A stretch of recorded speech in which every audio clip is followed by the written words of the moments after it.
എല്ലാവർക്കും നമസ്കാരം.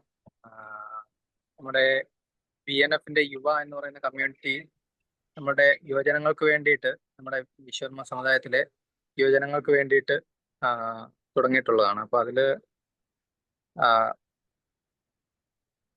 ഈ ഇന്നത്തെ ഈ സെഷൻ കൊണ്ട് പ്ലാൻ ചെയ്തിരിക്കുന്നതെന്ന് വെച്ചാല്, നമ്മുടെ കമ്മ്യൂണിറ്റിയിൽ ഒരുപാട് ആൾക്കാർക്ക് ആ, ഇങ്ങനെ ഫിനാൻഷ്യലി ഒരുപാട്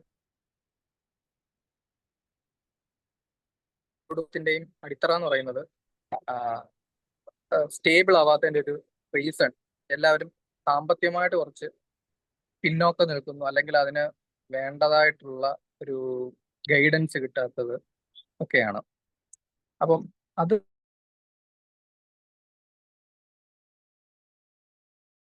ഇന്നത്തെ ഈ സെഷൻ പ്ലാൻ ചെയ്തിരിക്കുന്നത്. അപ്പോൾ ഈ സെഷൻ നമുക്ക് ആ, എടുക്കുന്നത് അരുൺനാഥ് സാറാണ്. പുള്ളി ആപ്സിഡോൺ വാട്ടർ പ്യൂരിഫയേഴ്സ് എന്ന് പറയുന്ന കമ്പനിയുടെ ഫൗണ്ടറാണ്. അദ്ദേഹത്തിനെ ഞാൻ ഈ സെഷൻ കണ്ടക്ട് ചെയ്യുന്നതിന് വേണ്ടിയിട്ട് ഇൻവൈറ്റ് ചെയ്യുന്നു. Arun sir, over to you. Thank you. ഇതില് നമ്മള് കഴിഞ്ഞ പ്രാവശ്യം ഒരു ഇൻട്രൊഡക്ടറി സെഷൻ പോലെ ഒരെണ്ണം എടുത്തിരുന്നു. കുറച്ച് പേര് അതിലുണ്ടായിരുന്നു എന്ന് തോന്നുന്നു.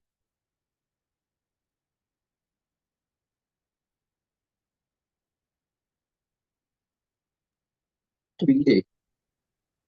ഹലോ, ഞാൻ നോക്കിയപ്പോ ആരെയും കാണുന്നില്ല. ഒരു മുഖം പോലും ചലിക്കുന്നില്ല. അതുകൊണ്ട് ചോദിച്ചാ. എല്ലാവരും ഉണ്ട്. Okay okay. അല്ലെ, ഈ ഒരു ചലിക്കുന്ന മുഖം ഉണ്ടല്ലോ, അത് വെച്ചിട്ട് അത് നോക്കിയൊക്കെ സംസാരിക്കുക. അപ്പൊ ഒരു സന്തോഷമുണ്ട്. മറ്റേത് ഇപ്പോഴ് നമ്മള് ഡിസ്കസ് ചെയ്തിരുന്ന ടോപ്പിക്, അല്ലെ ഡിസ്കസ് ചെയ്യാൻ പോകുന്ന ടോപ്പിക് എന്ന് പറഞ്ഞാൽ ഒരു ഫിനാൻഷ്യൽ ലിറ്ററസി, അല്ലെങ്കിൽ ബേസിക് ആയിട്ട് പറഞ്ഞാൽ സാമ്പത്തിക പരിജ്ഞാനം. ഇത് നമ്മള് ഈ ഫിനാൻസ് എന്ന് പറയുന്ന കാര്യം കേൾക്കുമ്പോൾ തന്നെ നമുക്ക് അക്കൗണ്ടൻസിയും കൊമേഴ്സും അങ്ങനെയുള്ള കാര്യങ്ങളൊക്കെ ഓർമ്മ വരും. ഇത് അതൊന്നുമല്ല. നമ്മളുടെ ലൈഫിൽ കാണിച്ചിരിക്കുന്ന കുറെ മിസ്റ്റേക്കുകളുണ്ട്.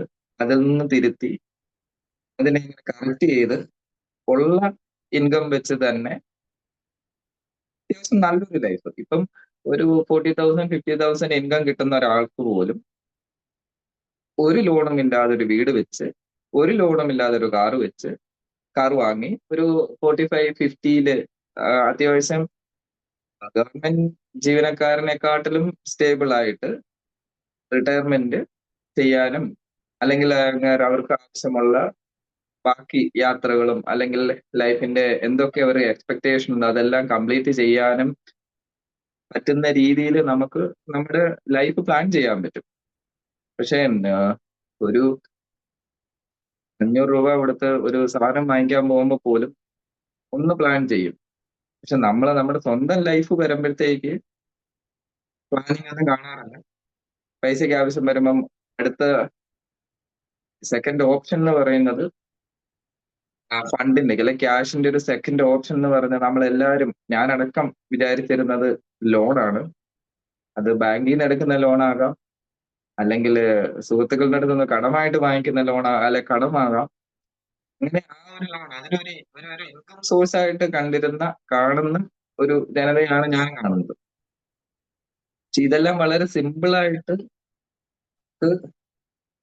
എന്ന് പറഞ്ഞാൽ നമ്മൾ രാവിലെ എണീക്കും, പല്ല് തേക്കും. ആ പല്ല് തേക്കുക എന്ന് പറഞ്ഞാൽ നമ്മുടെ ഒരു സ്വഭാവത്തിന്റെ ഭാഗമായി.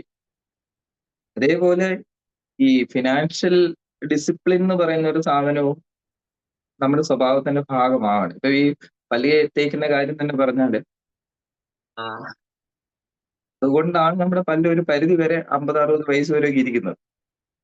ആ ഒരു ഡിസിപ്ലിൻ ചെറിയൊരു ഡിസിപ്ലിൻ ആണ്. നമ്മളത് ചെയ്തു പോകുന്നു.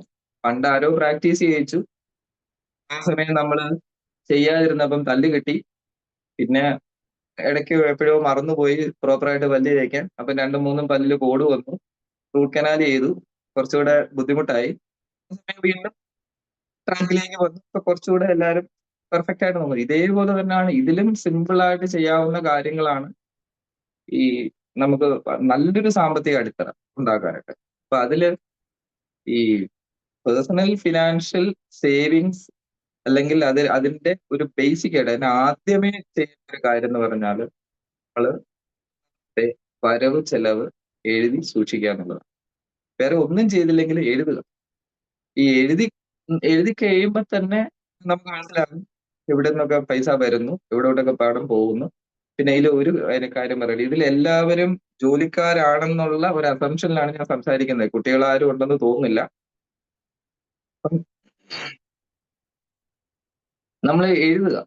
അപ്പൊ അത് എന്തിന് ചെലവാക്കിയതായാലും പണം എഴുതി വെക്കുക. അപ്പൊ എഴുതി വെക്കുമ്പോൾ തന്നെ ഒരു പകുതിയോളം പ്രശ്നം സോൾവ് ചെയ്ത് കഴിഞ്ഞു. വേറെ ഒന്നും വേണ്ട. പൈസ സേവ് ചെയ്യാനുള്ള ഫസ്റ്റ് ആൻഡ് സിമ്പിൾ മെത്തേഡ് എന്ന് പറഞ്ഞാൽ അത് എഴുതുക, റെക്കോർഡ് ചെയ്യുക എന്നുള്ളതാണ്. അപ്പോൾ മനസ്സിലാകും ഏതൊക്കെ കാര്യങ്ങൾ, ഏതൊക്കെ ഫണ്ട് ഏതിലേക്കാണ് നമ്മൾ കൂടുതൽ ക്യാഷ് സ്പെൻഡ് ചെയ്യുന്നത് മനസ്സിലാക്കാൻ പറ്റും. രണ്ടാമത്തെ കേസ് എന്ന് പറഞ്ഞാൽ ഈ ഫിനാൻഷ്യൽ ലിറ്ററസി എന്ന് പറഞ്ഞ ഒരു സാധനം, ഒരു അറിവ് ഇല്ലെങ്കിലുള്ള കുഴപ്പം.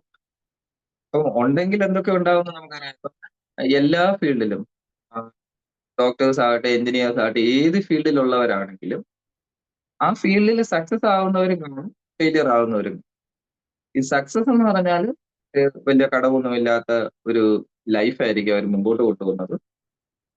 ഫെയിലിയർ എന്ന് ഉദ്ദേശിക്കുന്ന ഒരു പ്രൊഫഷണലി സക്സസ് ആയിരിക്കും, പക്ഷെ സ്വന്തം ഫിനാൻഷ്യൽ കാര്യങ്ങളിനകത്ത് വളരെയധികം ഇഷ്യൂസ് കാണും, വളരെ ജെർക്കിങ് കാണും.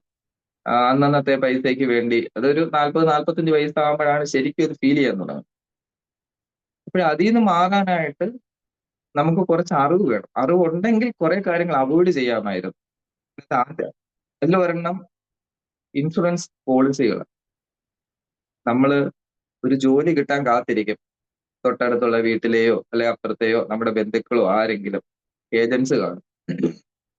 എന്നിട്ട് അവരൊരു ലോങ് ടേം പ്ലാൻ നമ്മളെ എങ്ങനെയെങ്കിലും കരഞ്ഞു പിടിച്ച് നമ്മൾ എന്ത് ചെയ്യും, നമ്മളെ കൊണ്ട് പർച്ചേസ് ചെയ്യിപ്പിക്കും. അടുത്ത ഇഷ്യൂ എന്ന് പറഞ്ഞാൽ ഈ പ്ലാൻ നമുക്ക് ആവശ്യമുള്ളതാണോ അല്ലയോ എന്ന് നമുക്കറിയത്തില്ലെങ്കിൽ നമ്മൾ എന്ത് പറ്റും, അറിയാതെ പർച്ചേസ് ചെയ്യും.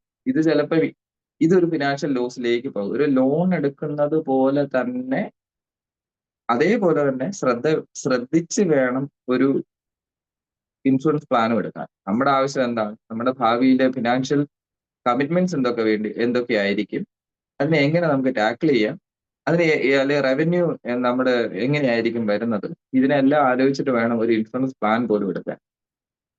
എപ്പോഴും ഇനി എടുത്തത് മിസ്റ്റേക്ക് ആണെങ്കിൽ നമുക്ക് ഒന്നും ചെയ്യാൻ പറ്റത്തില്ല. 15 കൊല്ലം അല്ലെ 20 കൊല്ലം അതിന്റെ ടെനർ മുഴുവൻ അടച്ചു തീർത്തേ പറ്റൂ. പിന്നെ അടുത്തൊരു വിഷയമാണ്, നമുക്ക് എവിടെയാണ് പ്രോപ്പറായിട്ട് ഇൻവെസ്റ്റ് ചെയ്യേണ്ടത്. നമ്മളുടെ ഇൻകം, നമ്മുടെ റവന്യൂ എത്രയാണ്, ആ റവന്യൂവിനനുസരിച്ച്. പക്ഷെ നമ്മുടെ റിക്വയർമെന്റ് റവന്യൂവിനനുസരിച്ചൊന്നും ആയിരിക്കില്ല. ഇപ്പം 50,000 രൂപയുള്ള ഒരാൾക്ക് ഒരു നല്ലൊരു അസുഖം വന്നാലും അയാൾ ഹോസ്പിറ്റലിൽ അടയ്ക്കേണ്ട ബില്ല് 2 ലക്ഷമായിരിക്കും. 2 ലക്ഷം രൂപ ഇൻകം ഉള്ള ഒരാൾക്കും അതേ അസുഖം വന്നാൽ ഓൾമോസ്റ്റ് സെയിം എമൗണ്ട് ആയിരിക്കും അടയ്ക്കുന്നത്. അപ്പം നമ്മുടെ എക്സ്പെൻസ് എന്ന് പറയുന്നത് ഒരിക്കലും നമ്മുടെ ഫിനാൻഷ്യൽ അല്ലെ നമ്മുടെ റവന്യൂവിന് അനുസരിച്ചൊന്നും ആയിരിക്കണം എന്നില്ല വരുന്നത്. അതിനെങ്ങനെ ടാക്കിൾ ചെയ്യും? അതിനുള്ള ഒരു മാർഗം എന്ന് പറഞ്ഞാൽ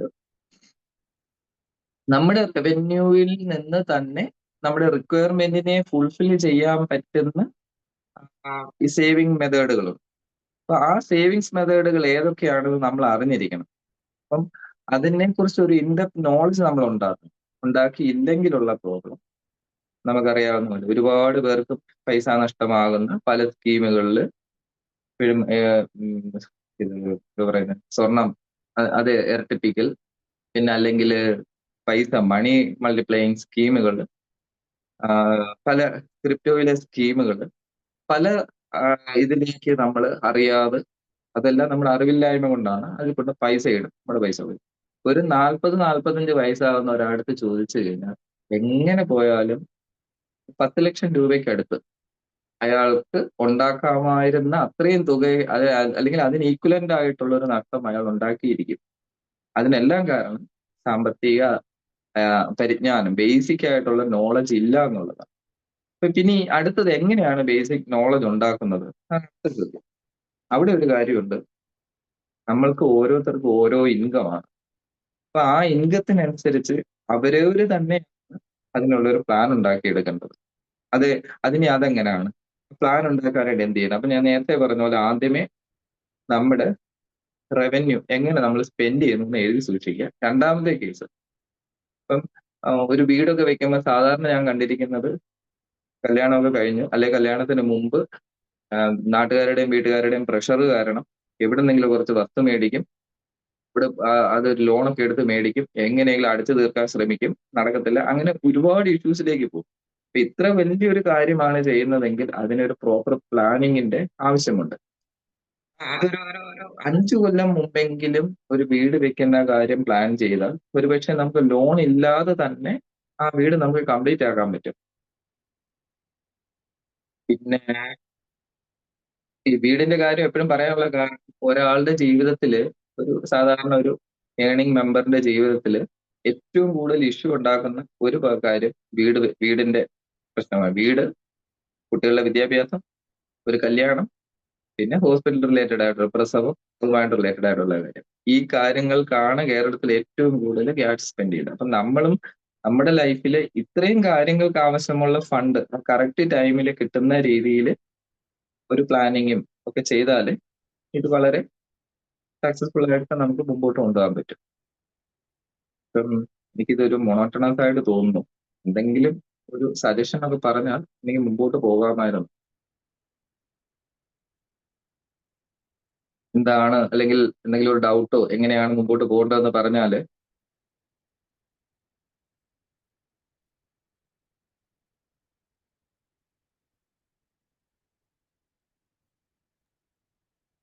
എനിക്ക് തോന്നുന്ന അരുൺ ആ ഒരു ഇൻട്രൊഡക്ഷൻ അല്ലേ, ആ ഒരു നമ്മൾ ടോപ്പിക്കിലോട്ട് കയറി തുടങ്ങുന്നതല്ലേ ഉള്ളൂ. പ്രോബബ്ലി കുറച്ചുകൂടെ മുന്നോട്ട് പോകുമ്പോഴത്തേക്ക് ആൾക്കാർക്ക് സംശയങ്ങളോ ചോദ്യങ്ങളോ ഒക്കെ വരുമായിരിക്കും എന്ന് വിചാരിക്കുന്നു. അല്ല, കറക്റ്റ് ട്രാക്കിൽ പോയിക്കൊണ്ടിരിക്കണം സാർ, കുഴപ്പമില്ല. ഇങ്ങനെ ആയിക്കോട്ടെ.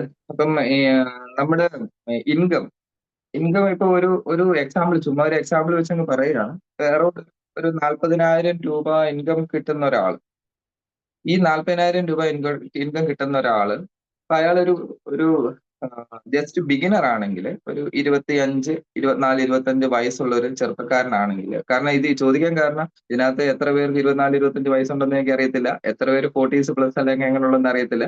ഈ എല്ലാം കൂടെ പറയുമ്പോൾ നിങ്ങൾക്ക് ബാക്കിയുള്ളവർക്ക് അത് ചിലപ്പം ആവശ്യമുള്ളതായിട്ട് തോന്നത്തില്ല. അതുകൊണ്ടാണ് അതായത് യുവ എന്നുള്ളത് രീതിയിൽ ഒരു 24, 25 വയസ്സുള്ള ഒരാൾ എങ്ങനെയാണ് ഫിനാൻഷ്യൽ പ്ലാൻ ചെയ്യേണ്ടതെന്ന് നമുക്ക് ഏകദേശം ഒന്ന് ഡിസ്കസ് ചെയ്യാം.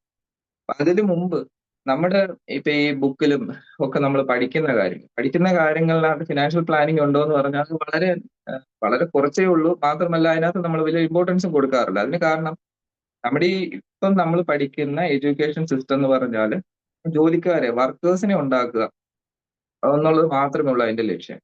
അപ്പൊ അതില് നല്ലൊരു എഞ്ചിനീയർ ആകട്ടെ, ഡോക്ടർ ആകട്ടെ, അല്ല ഇവരെല്ലാവരും എന്തോ ഒരു ജോലി ചെയ്യുന്നു എന്നുള്ളതല്ലാതെ ഇവരുടെ വീട്ടില് അവരെങ്ങനെ ഇവരുടെ നേരത്തെ പറഞ്ഞ ഒരു വീട് വെക്കുകയാണെങ്കിൽ അതിന്റെ ഫിനാൻഷ്യൽ പ്ലാനിങ് എങ്ങനെ ചെയ്യണം, അല്ലെങ്കിൽ കല്യാണം അതെങ്ങനെ പ്ലാൻ ചെയ്യണം, ഇതൊന്നും ഇതിനെക്കുറിച്ചൊന്നും ഒരു ധാരണയുമില്ല. ഒന്നും വേണ്ട. പ്രോപ്പർ ആയിട്ട് എങ്ങനെ ഒരു ഗോൾഡ് ലോൺ എടുക്കണം, അല്ലെങ്കിൽ ഒരു എഡ്യൂക്കേഷൻ ലോൺ എടുക്കണം, ഇങ്ങനെയുള്ള കാര്യങ്ങളൊന്നും നമ്മൾ അറിയാറില്ല, പഠിക്കാറില്ല. അതിനുള്ള ഒരു കാരണം എന്ന് പറഞ്ഞാൽ ഇത് കരിക്കുലത്തിൽ ഇല്ലാത്തത് കൊണ്ട് നമ്മൾ എന്ത് ചെയ്യും, അതിന് വലിയ ഇമ്പോർട്ടൻസ് കൊടുക്കത്തില്ല. പുറത്തു നിന്നുള്ള നോളജ് നമ്മൾ പറയും പണി കിട്ടി നമ്മൾ പഠിച്ചു വരുമ്പോൾ മാത്രമേ അതിനൊരു വിലയുള്ളൂ.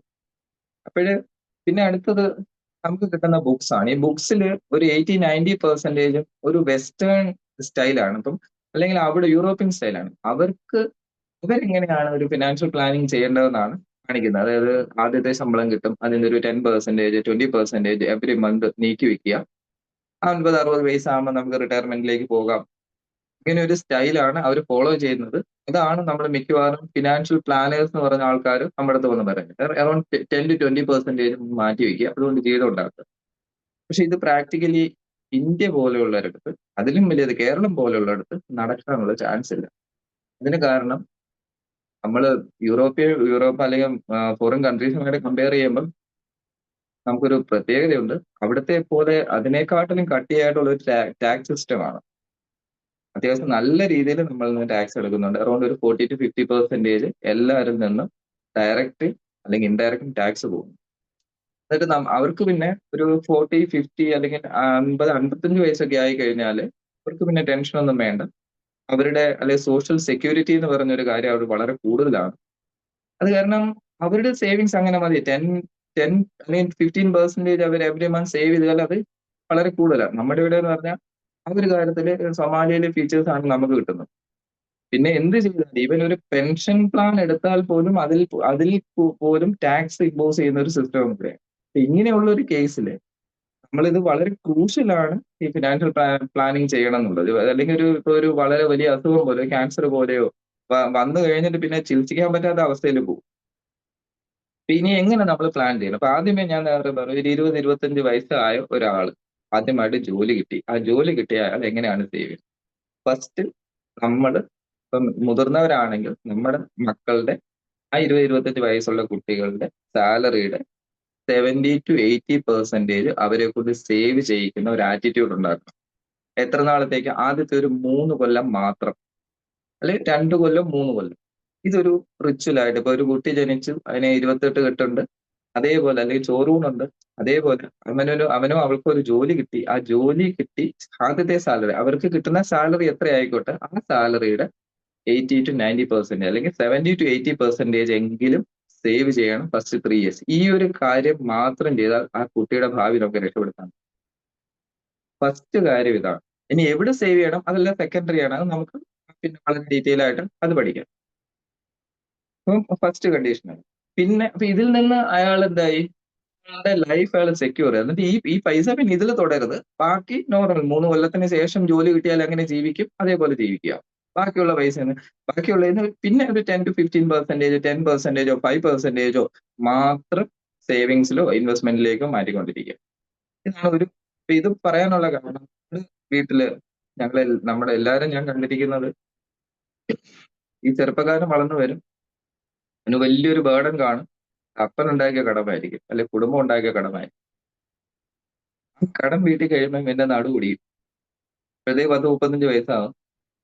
പിന്നെ സ്വന്തമായിട്ട് കല്യാണം കഴിക്കണമെങ്കിലും ചിലപ്പോൾ നടക്കും, ചിലപ്പോൾ നടക്കത്തില്ല. 10-40 വയസ്സിലൊരു കുഞ്ഞുണ്ടാകും, 60 വയസ്സിൽ കുഞ്ഞിന് 20 വയസ്സാകും. പിന്നെ ഇതിങ്ങനെ ട്രാൻസ്ഫർ ചെയ്ത് പോകും. അപ്പൊ ഈ ഒരു അവസ്ഥയിൽ നിന്ന് നമ്മൾ ആദ്യമേ തീരുമാനം, ഇപ്പം പ്രായമുള്ളവരാണ് ഇതിനെ ഇരിക്കുന്നതെങ്കിൽ ഒരു തീരുമാനം എടുക്കണം. നമ്മൾ ഒരിക്കലും ഒരു ബേർഡനും ിലേക്ക് ട്രാൻസ്ഫർ ചെയ്യരുത്. ഫസ്റ്റ് അടുത്ത തലമുറ എങ്കിലും രക്ഷപ്പെടാൻ അവർക്ക് വേണ്ടി ഒന്നും ഉണ്ടാക്കി വെച്ചില്ലെങ്കിൽ അവർക്കൊരു പണി കൊടുക്കരുത് ആദ്യത്തെ കാര്യം. ഇനി രണ്ടാമത്തെ കേസ്, അപ്പൊ ഇതില് എനിക്ക് എന്തെങ്കിലുമൊക്കെ പറഞ്ഞുകൊണ്ടിരുന്ന എനിക്ക് വളരെ സന്തോഷമുണ്ടായിരുന്നു. ഒന്നും കേൾക്കാത്തതുകൊണ്ട് ഞാൻ തന്നെ അടുത്ത അസംഷനിലേക്ക് പോവാം. അപ്പൊ ഇതിന് പ്രായമുള്ള അരുൺ പ്ലീസ്. ഞാനൊരു സജഷൻ വെക്കുകയാണ്. മിസ്റ്റർ അരുൺ ഇത് ആരംഭിച്ചത് ഒരു 40,000-50,000 മന്ത്ലി ഇൻകം ഉള്ള, റെഗുലർ ഇൻകം ഉള്ള ഒരു ക്ലാസ് ഓഫ് പീപ്പിൾ, നമ്മുടെ കമ്മ്യൂണിറ്റിയിൽ പെടുന്ന ആൾക്കാരെ ഉദ്ദേശിച്ചിട്ടാണ് ഈ ക്ലാസ് മുന്നോട്ട് പോയിക്കൊണ്ടിരിക്കുന്നത്. നമ്മൾ ബേസിക് ലൈനിലേക്ക് വന്നാൽ ഡെയിലി വേജസ് ഏണേഴ്സ് ആണ് കൂടുതലും നമ്മുടെ കൂട്ടത്തിലുള്ളത്. അപ്പൊ ഒരു 20,000 റുപ്പീസോ അല്ലെ 25,000 റുപ്പീസോ മന്ത്ലി ഇൻകം ഉള്ള ആൾക്കാരെ ബേസ് ചെയ്തിട്ട് അവരെങ്ങനെ ഈ പറഞ്ഞ പോലെ സേവിങ് സ്കീമിലോ അല്ലെങ്കിൽ കടമില്ലാതെയെങ്കിലും ജീവിച്ചു പോകാൻ കഴിയുന്ന രീതിയിൽ എന്തെങ്കിലും സജസ്റ്റ് ചെയ്യാൻ പറ്റുമോ? എന്തായാലും വളരെ സന്തോഷം. എനിക്കൊരു ട്രാക്ക് കിട്ടിയതുകൊണ്ട് വളരെ സന്തോഷം. അപ്പൊ അങ്ങനെ അതിപ്പോ അറൗണ്ട് ഒരു 20-25,000 മന്ത്ലി ഇൻകം ഉള്ള ഒരാൾ, അതും നേരത്തെ അദ്ദേഹം പറഞ്ഞ പോലെ ഡെയിലി വേജസിൽ വർക്ക് ചെയ്യുന്ന ഒരാൾ. അപ്പം ഇവര് ഈ ഫിനാൻഷ്യൽ ഡിസിപ്ലിൻ, ഏതൊരു കാര്യവും ഡിസിപ്ലിൻ ആയിട്ട് ചെയ്യണമെങ്കിൽ ഇതിന്റെ ഇച്ചിരി പാടായിരിക്കും. അപ്പൊ അതിൽ ആദ്യത്തെ കാര്യം എന്ന് പറയുന്നത് 25,000 രൂപ ശമ്പളം കിട്ടുന്ന ഒരാള് എന്തൊക്കെ വാങ്ങിക്കാമോ അതൊക്കെ മാത്രമേ വാങ്ങിക്കാൻ പാടുള്ളൂ. ഇപ്പം മാന്യൂസിന്റെ ഷർട്ട് മാത്രമേ ഇടുകയുള്ളൂ, അല്ലെങ്കിൽ ജോക്കിയുടെ അണ്ടർ ഗാർമെന്റ്സ് മാത്രമേ ഉപയോഗിക്കുള്ളൂ. ഇങ്ങനെയൊക്കെ ചെയ്യാൻ പോയി കഴിഞ്ഞാൽ കാര്യം നടക്കത്തില്ല. എന്നിട്ട് ഈ 25,000 ആണ് നമ്മുടെ റവന്യൂ, അയാളുടെ റവന്യൂ എന്ന് അയാൾ ആദ്യമേ ഇരിക്കണം. അതാണ് ഫസ്റ്റ് കണ്ടീഷൻ. രണ്ടാമത്തെ കാര്യം, നേരത്തെ ആദ്യമേ പറഞ്ഞ പോലെ ഒരു ബേസിക് അല്ല ഫിനാൻഷ്യൽ ഡിസിപ്ലിന്റെ ഫസ്റ്റ് സ്റ്റെപ്പ് എന്ന് പറഞ്ഞാൽ വരവ് ചെലവ് എഴുതി നോക്കുക, എഴുതി വെക്കുക എന്നുള്ളത്, അല്ലെ റെക്കോർഡിക്കലാക്കുക എന്നുള്ളത്. അത് തന്നെ ഒരു 2 3 4 മാസം ചെയ്ത് കഴിയുമ്പോൾ ഇയാൾക്ക് മനസ്സിലാകും എവിടെയാണ് ഇയാൾക്ക് പണം കൂടുതൽ സോൾവ് ചെയ്യേണ്ടത് അല്ലെ സേവ് ചെയ്യേണ്ടത്.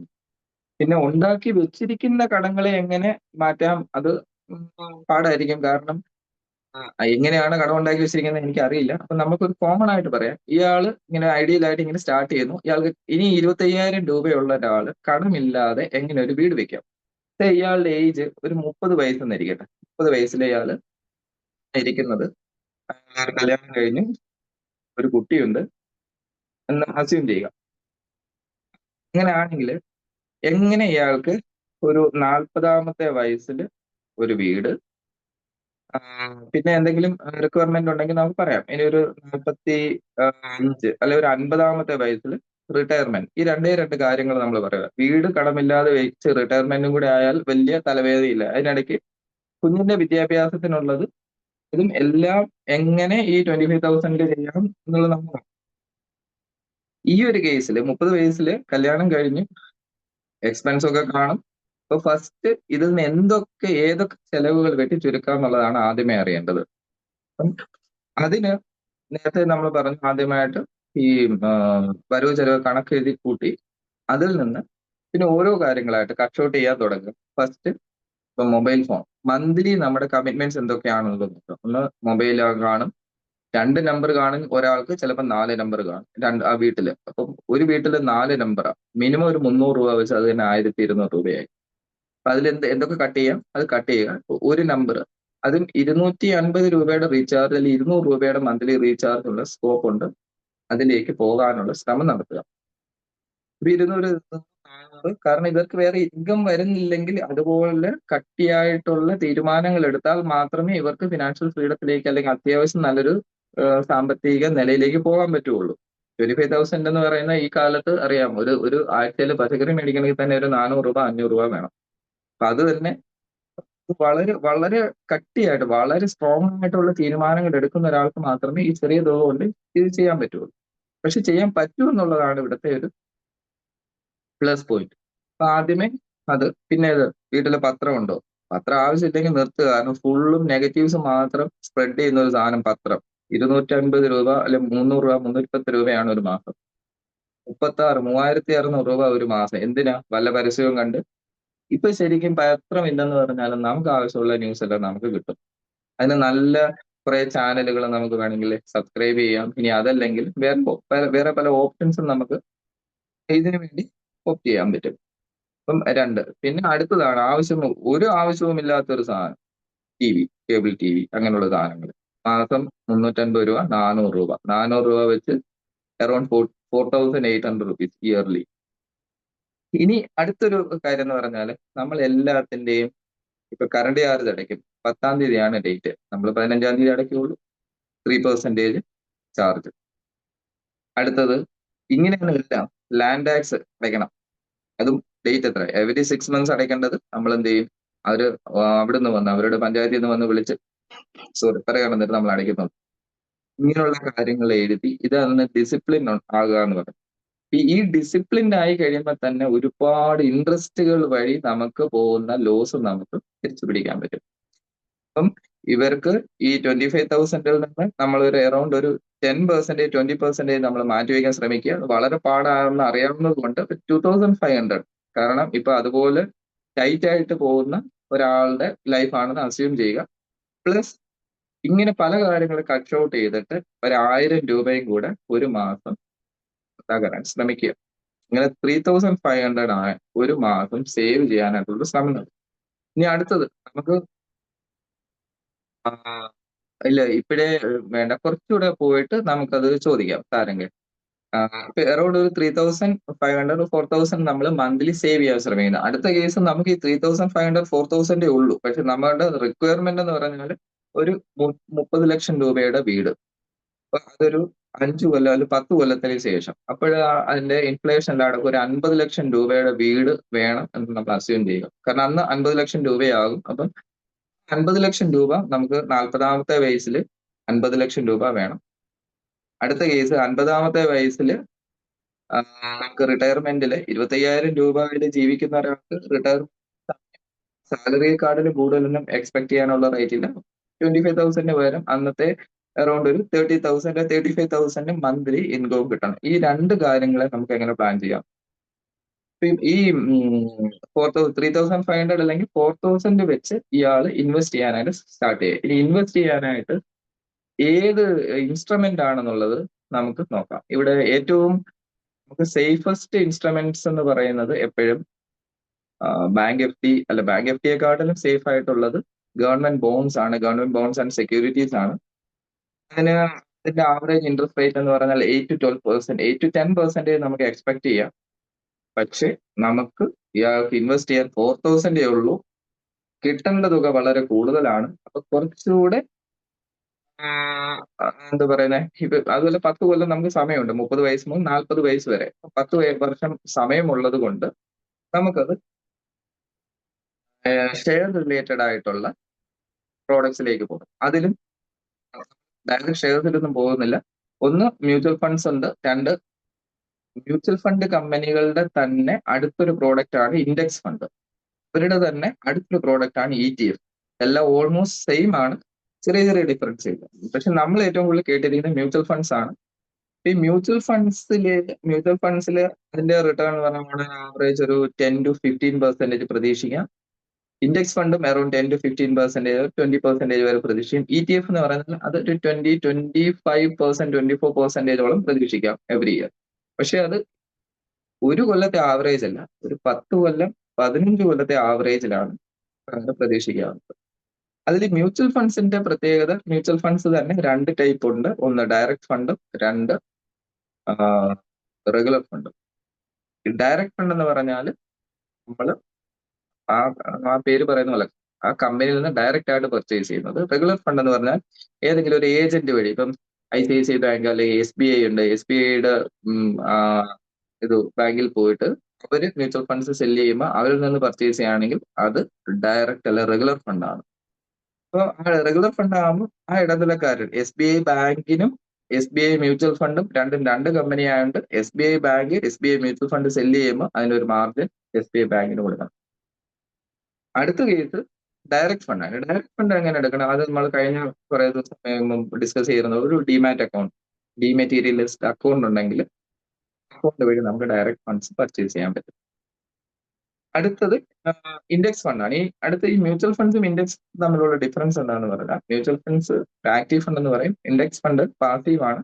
പക്ഷെ ഇതിന്റെ ചാർജിന്റെ കേസിൽ എക്സ്പെൻസ് റേഷ്യോ എന്നാണ് പറയുന്നത്.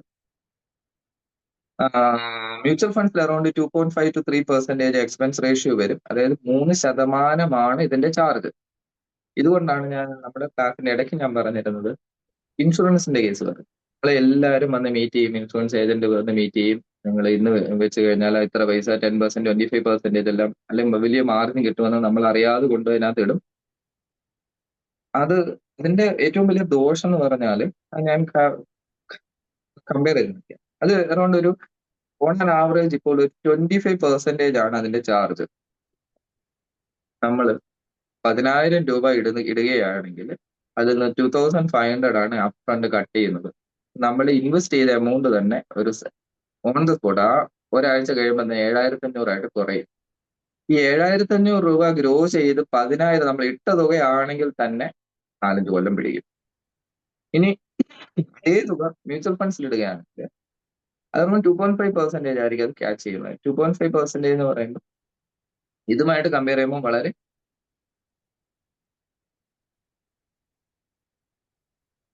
വളരെ കുറവായിരിക്കും. അടുത്ത കേസ് ഇൻഡെക്സ് ഫണ്ട് ആകുമ്പോൾ ഈ 2.5% എന്നുള്ളത് 2% ആയിട്ട് കുറയും. ETF-ലേക്ക് വരുമ്പോൾ ഇത് 0.5% ആയിട്ട് കുറയും. 0.5-ഉം 0.04 ഒക്കെ 0.05, 0.04 100 രൂപയ്ക്ക് 5 പൈസ അല്ലെങ്കിൽ 100 രൂപയ്ക്ക് 50 പൈസ ആ ഒരു അവസ്ഥയിലേക്ക് ETF-ലേക്ക് റേറ്റ് കുറയും.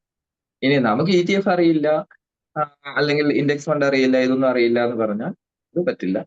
25,000 രൂപ സാലറിയേ ഉള്ളൂ, വീട് വെക്കുകയും വേണം, മറ്റേ റിട്ടയർമെന്റ് പർപ്പസ് വേണം. അങ്ങനെയാണെങ്കിൽ ഇത് പഠിക്കുകയും വേണം, അല്ലാതെ വേറെ ഒരു ഓപ്ഷൻ ഇല്ല. കാരണം ഇത് ലീഗലായിട്ട് ലെജിറ്റിമേറ്റ് ആയിട്ട് ചെയ്യുന്നുണ്ട്. അല്ലാത്തവരാണ് ആവശ്യമില്ലാത്ത പണിക്കൊക്കെ പോകേണ്ടി വരുന്നത്. ഇനി ഈ 2% ചാർജിന്റെ ഒരു സൈസ് ഞാൻ പറയാം. നമ്മൾ ഒരു 1,00,000 രൂപ 10,000 രൂപ തന്നെ ഇൻവെസ്റ്റ് ചെയ്തു. 10,000 രൂപ ഇൻവെസ്റ്റ് ചെയ്യുന്നു. അതിന്റെ 2% എന്ന് പറഞ്ഞാൽ 100 രൂപയ്ക്ക് 2 രൂപ, 1,020, 10,000-ന് 200 രൂപ. 200 രൂപയാണ് അതിന്റെ 2% ആയിട്ട് ചാർജ് പോകുന്നത്. ഇതിന്റെ ഗ്രോത്ത് ഒരു 20% ഗ്രോത്ത് ഉണ്ടെന്നിരിക്കട്ടെ. 20% ഗ്രോത്ത് ചുമ്മാ ഒരു ഒരു കണക്ക് കൂട്ടാനുള്ള സൗകര്യത്തിന് അല്ല വേണ്ട, 10% ഗ്രോത്ത്. 10,000-ന്റെ 10% എന്ന് പറയുമ്പോൾ എത്ര രൂപ വരും? 100 രൂപയ്ക്ക് 10, 1,000-ന് 100, 10,000-ന് 1,000 രൂപയാണ്. 1,000 രൂപയാണ് അതിന്റെ എന്ത് കിട്ടുന്നത്, മാർജിൻ കിട്ടുന്നത്, അല്ലെങ്കിൽ ഗ്രോത്ത്. അതിൽ നിന്ന് ഈ 200 റുപ്പീസ് നോക്കി, ആ 1,000 രൂപയുടെ 200 റുപ്പീസ് എന്ന് പറഞ്ഞാൽ 1,000 രൂപയുടെ 20%. അതായത് ഗ്രോത്തിന്റെ 20% ആണ് അവർ കട്ട് ചെയ്യുന്നത്. നമ്മൾ 2% എന്ന് പറഞ്ഞാലും നമ്മൾ ഇട്ട തുകയാണ്. ഇട്ട തുകയുടെ കാശ് കട്ട് ചെയ്യാനായിട്ട് ആർക്കും പറ്റും. പക്ഷെ ഗ്രോത്തിന്റെ എത്ര പെർസെന്റേജ് ആണ് കട്ട് ചെയ്യുന്നത് നോക്കണം. അപ്പം നമ്മൾ ഏത് ഫിനാൻഷ്യൽ ഇൻസ്ട്രുമെന്റ് ആണ് യൂസ് ചെയ്യുന്നതെങ്കിൽ ആദ്യമേ നമ്മൾ നോക്കേണ്ടത് അതിന്റെ ചാർജസ് എന്തുമാത്രം വരും, ഇയർലി ചാർജസ് എന്തുമാത്രം വരും, അല്ലെങ്കിൽ അത് കംപ്ലീറ്റ് ചെയ്യുമ്പം അങ്ങനെയുള്ള ചാർജസ് നോക്കണം. ഫസ്റ്റ് ഈ ഇതിന്റെ മ്യൂച്വൽ ഫണ്ട്സിന്റെ ചാർജ് എന്ന് പറഞ്ഞാൽ അത് 2% ആയിട്ട് പോലും അതിന്റെ ഗ്രോത്തിന്റെ 20% ആണ് അത് കട്ട് ചെയ്തു പോകുന്നത്. ഇനി ഇൻഡെക്സ് ഫണ്ട് ആകുമ്പോൾ ഈ 2% എന്നുള്ളത് 1% ആണ്. ETF എന്ന് പറയുമ്പോൾ അത് 0.04%. അതായത് ചാർജസ് കംപ്ലീറ്റ്ലി അല്ലെങ്കിൽ ഓൾമോസ്റ്റ് നിൽ എന്ന് തന്നെ പറയാം. ഇനി ഒരു ETF-ന്റെ പേര് പറയാം. അത് 2002 സ്റ്റാർട്ട് ചെയ്തതാണ്. നമ്മൾ ETF അല്ലെങ്കിൽ എക്സ്ചേഞ്ച് ട്രേഡഡ് ഫണ്ട് എന്ന് പറയും. 2002 സ്റ്റാർട്ട് ചെയ്തതാണ്. ഇന്ന് 2025 ആകുന്നു. അതിന്റെ നിഫ്റ്റി ബീസ്, NIFTY BWS നിഫ്റ്റി ബീസ് എന്നാണ് എന്റെ പേര്.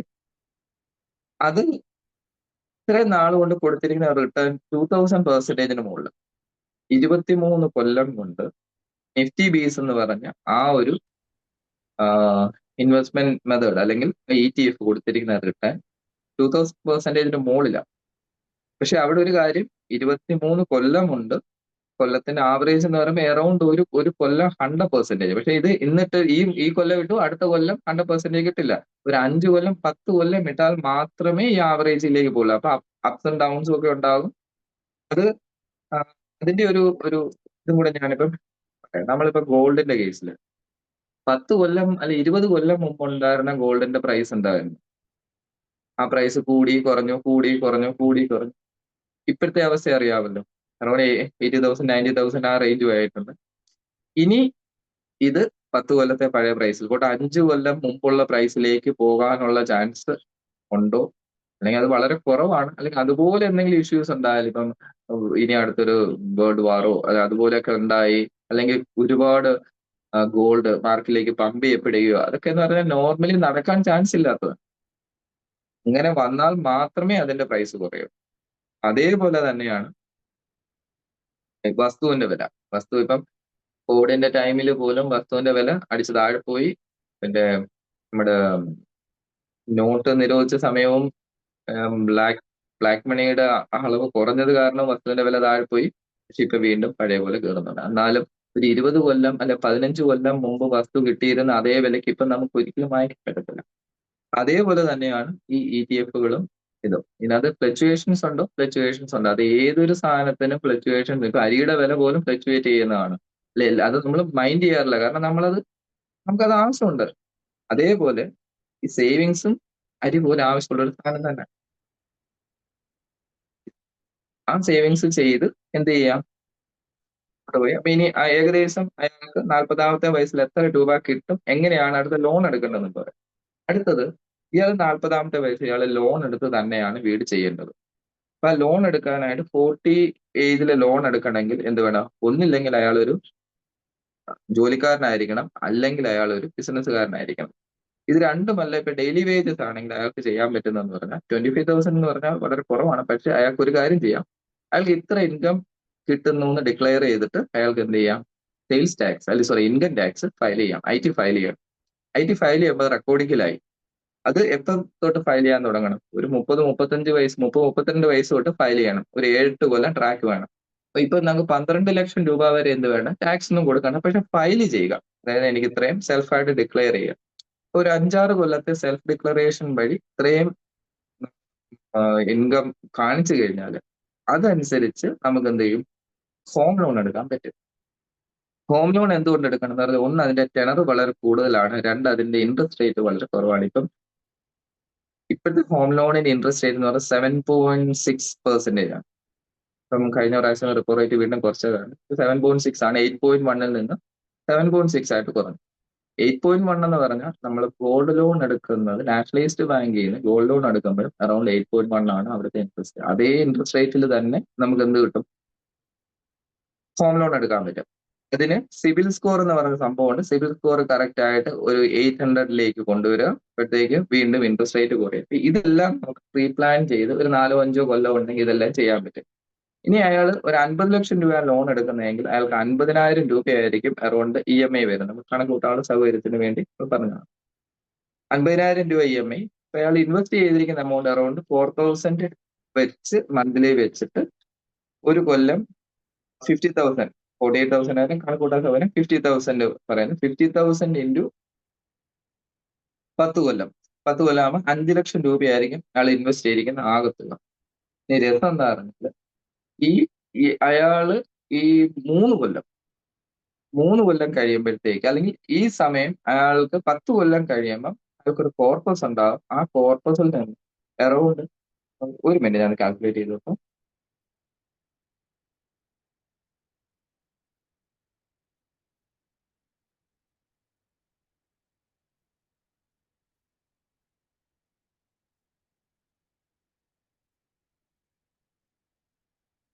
അറൗണ്ട് ഒരു 35,000 വെച്ച് അയാൾക്ക് ലൈഫ് ലോങ് വിഡ്രോ ചെയ്യാനുള്ള തുക കാണും. ഏറ്റവും കുറഞ്ഞത് 35,000 എന്ന് പറഞ്ഞാൽ നമുക്ക് മനസ്സിലാവും. അപ്പൊ അയാൾ ലോൺ എടുക്കുമ്പോൾ ലോണിന്റെ EMI 50,000 ആയിരിക്കും. അതിൽ 35,000 അടുത്ത് അയാൾ ഈ ഉണ്ടാക്കി വെച്ച കോർപ്പസിൽ നിന്ന് അടുത്ത് അടയ്ക്കാൻ പറ്റും. അയാൾ ആകെ ഇൻവെസ്റ്റ് ചെയ്തിരിക്കുന്ന എമൗണ്ട് അറൗണ്ട് 5 ലക്ഷം രൂപയാണ്. 5 ലക്ഷം രൂപ ഇട്ട ഒരാൾക്ക് ഇത്രയും നാളെ പ്രോപ്പറായിട്ട് പ്ലാൻ ചെയ്താൽ അറൗണ്ട് 35,000, 40,000 അടുത്ത് മന്ത്ലി അത് വിഡ്രോ ചെയ്യാൻ പറ്റും. ബാക്കി ചെറിയൊരു എമൗണ്ട് മാത്രം അയാൾക്ക് ലോണായിട്ട് അടച്ചാൽ മതി.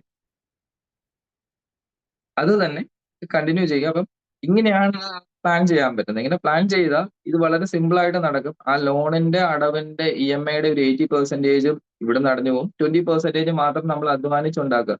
25,000 രൂപ ശമ്പളത്തിലുള്ള ഒരാൾ ഭാവിയിൽ പോകുന്നതിനനുസരിച്ച് അത് 25,000 ആ സാലറിയും കൂടണം. കൂടി ഒരു 35-40 ആ സമയത്തേക്ക് 10 കൊല്ലം കഴിയും. 20,000 എന്നുള്ളത് ഒരു 40-45,000 ആയിരിക്കും. ആ 45,000 ഒരു 10,000 പേ ചെയ്യാൻ പറ്റും. ബാക്കി 40,000 അയാൾ ഇൻവെസ്റ്റ് ചെയ്ത ഈ തുകയിൽ നിന്ന് പേ ചെയ്യാൻ പറ്റും. അങ്ങനെ വളരെ സിമ്പിൾ ആയിട്ട് ഇത് വീടിന്റെ കാര്യം നടക്കുക. ആ സമയത്തെ ഇതുപോലും റെന്റ് ചിലപ്പം ഈ 10,000 മുകളിലായിരിക്കും. അപ്പൊ ജസ്റ്റ് ഒരു റെന്റഡ് ഹൗസിൽ താമസിക്കുകയാണെങ്കിൽ അയാൾ കൊടുക്കേണ്ട റെന്റ് മാത്രം, ഇപ്പൊ പോലും 10,000 റെന്റ് ഒരു റെന്റഡ് ഹൗസ് കിട്ടില്ല നല്ലൊരെണ്ണം. അത് മാത്രമേ അയാൾ വിചാരിച്ചാൽ മതി. അന്ന് 20,000 അല്ലെങ്കിൽ 15,000 റെന്റ് വരുമ്പം അതിനേക്കാളും ചെറിയൊരു തുക EMI അടച്ച് അയാൾക്ക് ഇത് മുമ്പോട്ട്. പിന്നെ സാരംഗല്ലേ ഒരു ഡൗട്ട് ചോദിക്കണം. സാരംഗന് ചോദിക്കാമോ?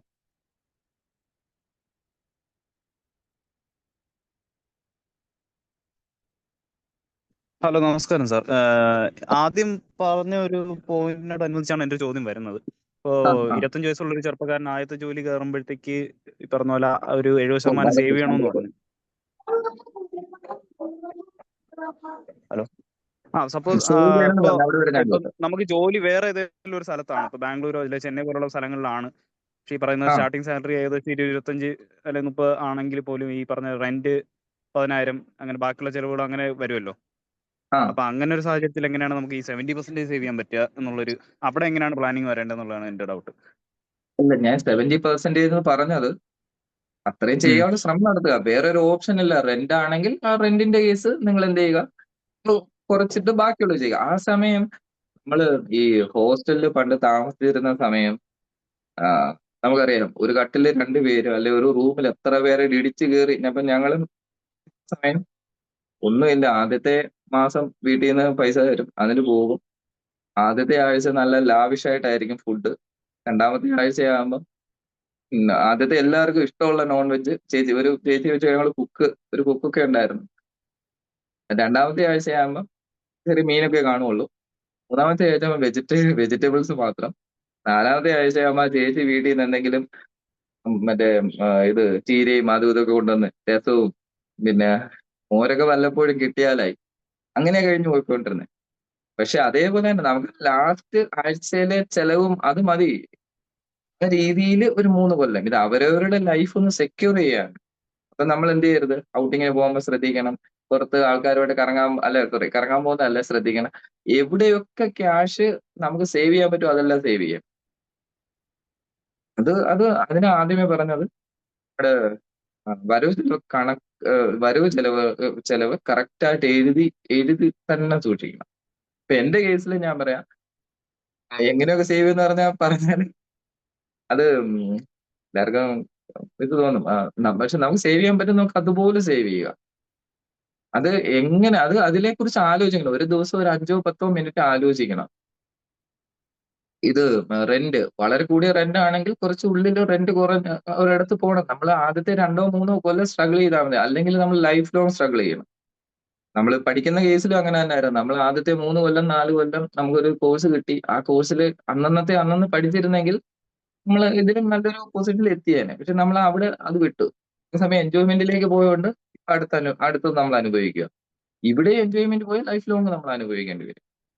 ഫണ്ട് എങ്ങനെ സേവ് ചെയ്യാന്നുള്ളത് അതിപ്പം സാരംഗ് തന്നെ കുറച്ചുകൂടി ഇതായിട്ട് കണ്ടുപിടിക്കണം. 70-80% സേവ് ചെയ്താൽ ആദ്യത്തെ 3 കൊല്ലത്തെ സേവിങ്സ് മതി നിങ്ങൾക്ക് ഒരു ലക്ഷൂറിയസ് ലൈഫ് ജീവിക്കാം. അത് ഇതേപോലെ ETF പോലെയുള്ള ഇൻസ്ട്രുമെന്റ്സിൽ ഇടവും പറ്റണം. അതിന് കാരണം എന്ന് പറഞ്ഞാൽ ഒന്നിപ്പം സാരംഗിന്റെ ഏജ് അറൌണ്ട് 20-25 അല്ലേ ഉള്ളൂ. ഒരു 40-50 ഒക്കെ ആകുമ്പോഴത്തേക്ക് ഇതിനുള്ളിൽ അപ്സ് ആൻഡ് ഡൗൺസ് എല്ലാം കഴിയും. 40 ഒക്കെ ആകുമ്പോഴത്തേക്ക് പിന്നെ ലാവിഷായിട്ട് ജീവിക്കാനുള്ള കാശ് അതിൽ കാണും, വേറെ ഒന്നും വേണ്ട. ഈ 3-ാമത്തെ കൊല്ലത്തിന് ശേഷം അടിച്ചു പൊളിച്ചു. നമ്മൾ ചെയ്യുന്നത് നേരെ ഉൾട്ടയാ. ആദ്യത്തെ 3-4 കൊല്ലം അടിച്ചു പൊളിക്കും. അപ്പോഴത്തേക്ക് വീട്ടുകാരെന്ത് ചെയ്യും, ഇവന്റെ ഈ പോക്ക് ശരിയല്ല എന്ന് പറഞ്ഞിട്ട് ഒരു എവിടെയെങ്കിലും പിടിച്ചൊന്ന് കൊളുത്തിയിടും, അല്ലെങ്കിൽ ഒരു കല്യാണം കഴിപ്പിക്കും. പിന്നെ നമ്മൾ രക്ഷപ്പെടുക എന്ന് പറഞ്ഞാൽ വളരെ പാടാണ്. കാരണം പിന്നെ വലിയൊരു ഫിനാൻഷ്യൽ ലയബിലിറ്റിയിലേക്കാണ് നമ്മൾ പോകും.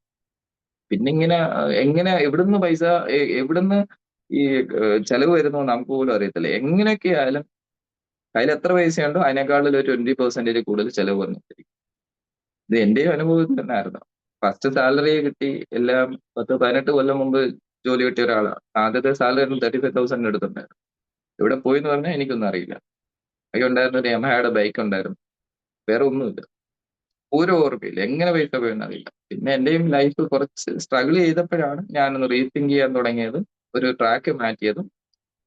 പിന്നെ ഒരു 6-7 കൊല്ലമായിട്ട് സ്വന്തമായിട്ടുള്ള പേഴ്സണൽ ഡിസിപ്ലിനിലേക്ക് കൊണ്ടുവന്ന് ഒരുപാട് മാറ്റങ്ങൾ വരുത്തി. ഇപ്പോഴും സാലറിയോ ഇൻകമോ ഒരു പരിധിയിൽ കൂടുതൽ കൂട്ടാതെ എങ്ങനെ ചെയ്യാം, അത് പറഞ്ഞാലല്ലേ എല്ലാവർക്കും ഉപകരിക്കുള്ളൂ.